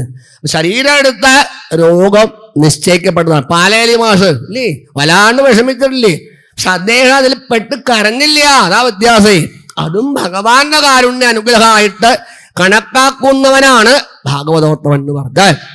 അതുകൊണ്ട് ലവലേശം ഒരു കൂസല് അദ്ദേഹം ഉണ്ടായിരുന്നു. പ്രാരബ്ധം ചിലപ്പോ കർമ്മബന്ധല്ലേ, ചെയ്തതിന്റെ ഫലം അനുഭവിക്കാണ്ടിരിക്കാൻ വയ്യ. അതും ഭഗവാന്റെ കാരുണ്യമായിട്ട് കണക്കാക്കുന്ന ആളാണ് യഥാർത്ഥ ഭക്തൻ. അതുകൊണ്ട് പ്രാരബ്ധത്തിന്നൽ കരുത്തും നൊടി കൊണ്ടു ഞെരിക്കുമൻ ഗുരുവായൂരപ്പനോ ചൊല്ലു. പ്രാരബ്ധത്തെ നിരന്തരമായ ഭഗവത് സ്മരണ കൊണ്ടും ജയിക്കാം, അല്ലാണ്ട് വേറെ നിവൃത്തിയൊന്നുമില്ല എന്ന മഹത്വം ഭാഗവതോത്തമന്റെ മഹാത്മ്യം. ഭാഗവതോത്തമൻ ആയാൽ പൂർണ്ണമായിട്ടുള്ള വിശ്വാസം ഭഗവാങ്കല് പൂണ്ടരാക്ക് ഒരധപ്പതനം വരുത്തില്ല. ഏത് രൂപത്തിലും ഭഗവാൻ വന്ന് അനുഗ്രഹിക്കാണ്ടിരിക്കില്ല എന്നുള്ള ഭഗവത് വാത്സല്യം, അമ്മയുടെ വാത്സല്യം, അതിൻ്റെ പൂർണ്ണത ഈ കഥ കൊണ്ട് കാണിക്കുകയാണ്. ഇതാണ് 5ാമത്തെ ഭക്തൻ ഭാഗവതോത്തമൻ. ഭരതന്റെ കഥയിൽ കൂടിയിട്ട് ഭക്തിയുടെ പൂർണ്ണത എന്താണ്? ഒരു കൂസലില്ലായ്മ യഥാർത്ഥ വിഷ്ണു ഭക്തന്മാർക്കുണ്ട്. ഇതാണ് മഹാത്മ്യം വിഷ്ണു ഭക്താന എന്നുകൂടി പറയണതാണ്. കാരണം വിഷ്ണു ഭക്തന്മാർക്ക് സ്വർഗവും നരകവും സുഖവും ദുഃഖവും ഒക്കെ ഒരേപോലെ കാണാനുള്ള മെന്റാലിറ്റി. അല്ലാണ്ട് അവിടെ ഒരു പതരച്ച എന്നുള്ളത് യഥാർത്ഥ ഭക്തന്മാർക്കില്ല. അതുകൊണ്ട് ഈ സത്യത്തില് നമ്മൾ പങ്കെടുക്കുമ്പോൾ നമ്മൾ ശ്രദ്ധിക്കേണ്ടത്, ജീവിതമല്ലേ, പല പ്രശ്നങ്ങളും വേദനകളും പലരും വിട്ടുപിരിയല്, ഇതൊക്കെ ജീവിതത്തിലുള്ള അനുഭവം. അതൊക്കെ ഭഗവാൻ തന്ന പ്രസാദമായിട്ട് കാണുക, അല്ലാണ്ട് ഈശ്വരനെ വെറുക്കലല്ല. ജീവിതത്തിൽ ഇതൊക്കെ ഇല്ലേ, ശരീരം എടുത്ത ദുഃഖഹേതുവായിട്ടുള്ള സാധനമല്ലേ. അപ്പൊ ജീവിതയാത്രയിലും പല അനുഭവങ്ങള്. അപ്പോഴും ഈശ്വരനെ മറക്കാണ്ടിരിക്കലാണ് ആവശ്യം എന്നർത്ഥം. ആ ദൃഢമായിട്ടുള്ള പൂർണ്ണ ഈശ്വരങ്ങൾ ഉള്ള ഒരാൾക്ക് സംശയിക്കേണ്ട, കൂടെയുണ്ട് ഭഗവാൻ എന്ന പൂർണ്ണതയെ സത്യം പരം ധീമഹി എന്ന മുദ്രാവാക്യമായിട്ട് ശ്രീമദ് ഭാഗവതത്തിൽ കൂടി ഉദ്ഘോഷിക്കുകയാണ്. അപ്പോൾ ഓർത്തോള, ഒന്നിനും പരിഹാരം ആത്മഹത്യയല്ല. ഇന്നിപ്പോ അങ്ങനെയാണല്ലോ, സപ്താഹമൊക്കെ വായിക്കണ ആളാണ് കേട്ടോ, തറവാടിന്റെ കഴുക്കോലുമ്പോ തന്നെ കെട്ടി തൂങ്ങി, പിന്നെ അയാൾ എന്തിനാ ഭാഗവതം വായിച്ചു, ഒരു പ്രയോജനമില്ല. അപ്പൊ അതിന്റെ ഉള്ളിലെ അന്തസത്ത എന്താണ്? ജീവിതമല്ലേ. അതാണ് ഇന്നിപ്പോ അല്ലേ ആത്മഹത്യ കൂടിക്കൊണ്ടിയ കേരളത്തിൽ. ഏത് ഗോഡ്സ് ഓൺ കൺട്രി എവിടെയാണ് ആത്മഹത്യ ടിക്കറ്റ് കൂടിയേക്കണം. എന്താ ഇത് കേട്ട് കളയാണ്, കേട്ട് കൊള്ളണില്ല, ചിന്തിക്കണില്ല. അപ്പൊ ജീവിതമല്ലേ പല പ്രശ്നങ്ങളുണ്ട്. അതിലൊക്കെ ഉറച്ചൊരു വിശ്വാസം ഒന്നിലുണ്ടെങ്കിൽ ആ വിശ്വാസം പൂർണ്ണമായിട്ട് അനുഗ്രഹിക്കും, കൂടെ ഉണ്ടാവും. അതൊരു മാറ്റമില്ല. അതിലെ നാരദൻ പറഞ്ഞത്, ഉറച്ച വിശ്വാസമുള്ള ഒരു ഭക്തനെ ഉപേക്ഷിച്ചു, അധപ്പതിച്ചു. ഒരു കഥ അങ്ങനെയൊക്കെ എഴുതാണ്ടാവില്ല, സംശയമൊന്നും വേണ്ട. തെക്വാ സ്വധർമ്മം ചരണാംബുജം ഹരേ ഭജൻ അമോഘോദപദേ യതി എന്ന് പ്രഖ്യാപിച്ചുകൊണ്ട് ഭാഗവതം എഴുതു. അതിന്റെ പൂർണ്ണതയാണ് ഭരതന്റെ മഹാത്മ്യം. ഇവിടെ കിട്ടിയ സന്ദർഭം അസുഖമായിട്ട സന്ദർഭമാണ്. സ്തോത്രൈ നേത്രൈശ്ചപീത്വ, കണ്ണുകൊണ്ട് ഭഗവാന്റെ ദശാവതാരങ്ങള് കണ്ടുള്ള ആനന്ദം, ചെവി കൊണ്ട് ഭാഗവത കഥാമൃതത്തെ അനുഭവിച്ച് പൂർണ്ണ നേട. അഹം ബ്രഹ്മ പരംധാമ, ഞാൻ തന്നെയാണ് ഈശ്വരൻ, മറ്റൊന്നല്ല. ഇന്ന് മള്ളിയൂര് ഹംസ അദ്ദേഹത്തിന് ജയന്തി കൂടിയിട്ടാണ്. അത് ഉൾക്കൊണ്ട മഹാശയന്റെ ജയന്തിയുടെ ദിവസമാണ് ഇന്നേ. ആണല്ലോ, മള്ളിയൂര് ജയന്തിയാണല്ലോ, 2-ാം തീയതി ആണല്ലോ. അത് ഉൾക്കൊണ്ട് ഇന്ന് ലോകം മുഴുവൻ അറിയപ്പെടുന്ന നിലയിലേക്ക് അദ്ദേഹം മാറിയില്ല. എന്താ അത്? അദ്ദേഹത്തിന്റെ അനുഷ്ഠാനത്തിന്റെ മഹത്വമല്ലേ. ഭാഗവതം അനുഷ്ഠാനമായിട്ട് ഉൾക്കൊണ്ട ഒരു ഭക്തൻ ഒന്നിന്റെ മുമ്പിലും കൂസേണ്ട കാര്യമില്ല. കൂടെ ഉണ്ടാവും ഭാഗവതം അല്ലെങ്കിൽ ഭഗവാൻ എന്ന ഉറച്ചത് ഭരതന്റെ മഹാത്മ്യമായിട്ട് കാണിച്ചു.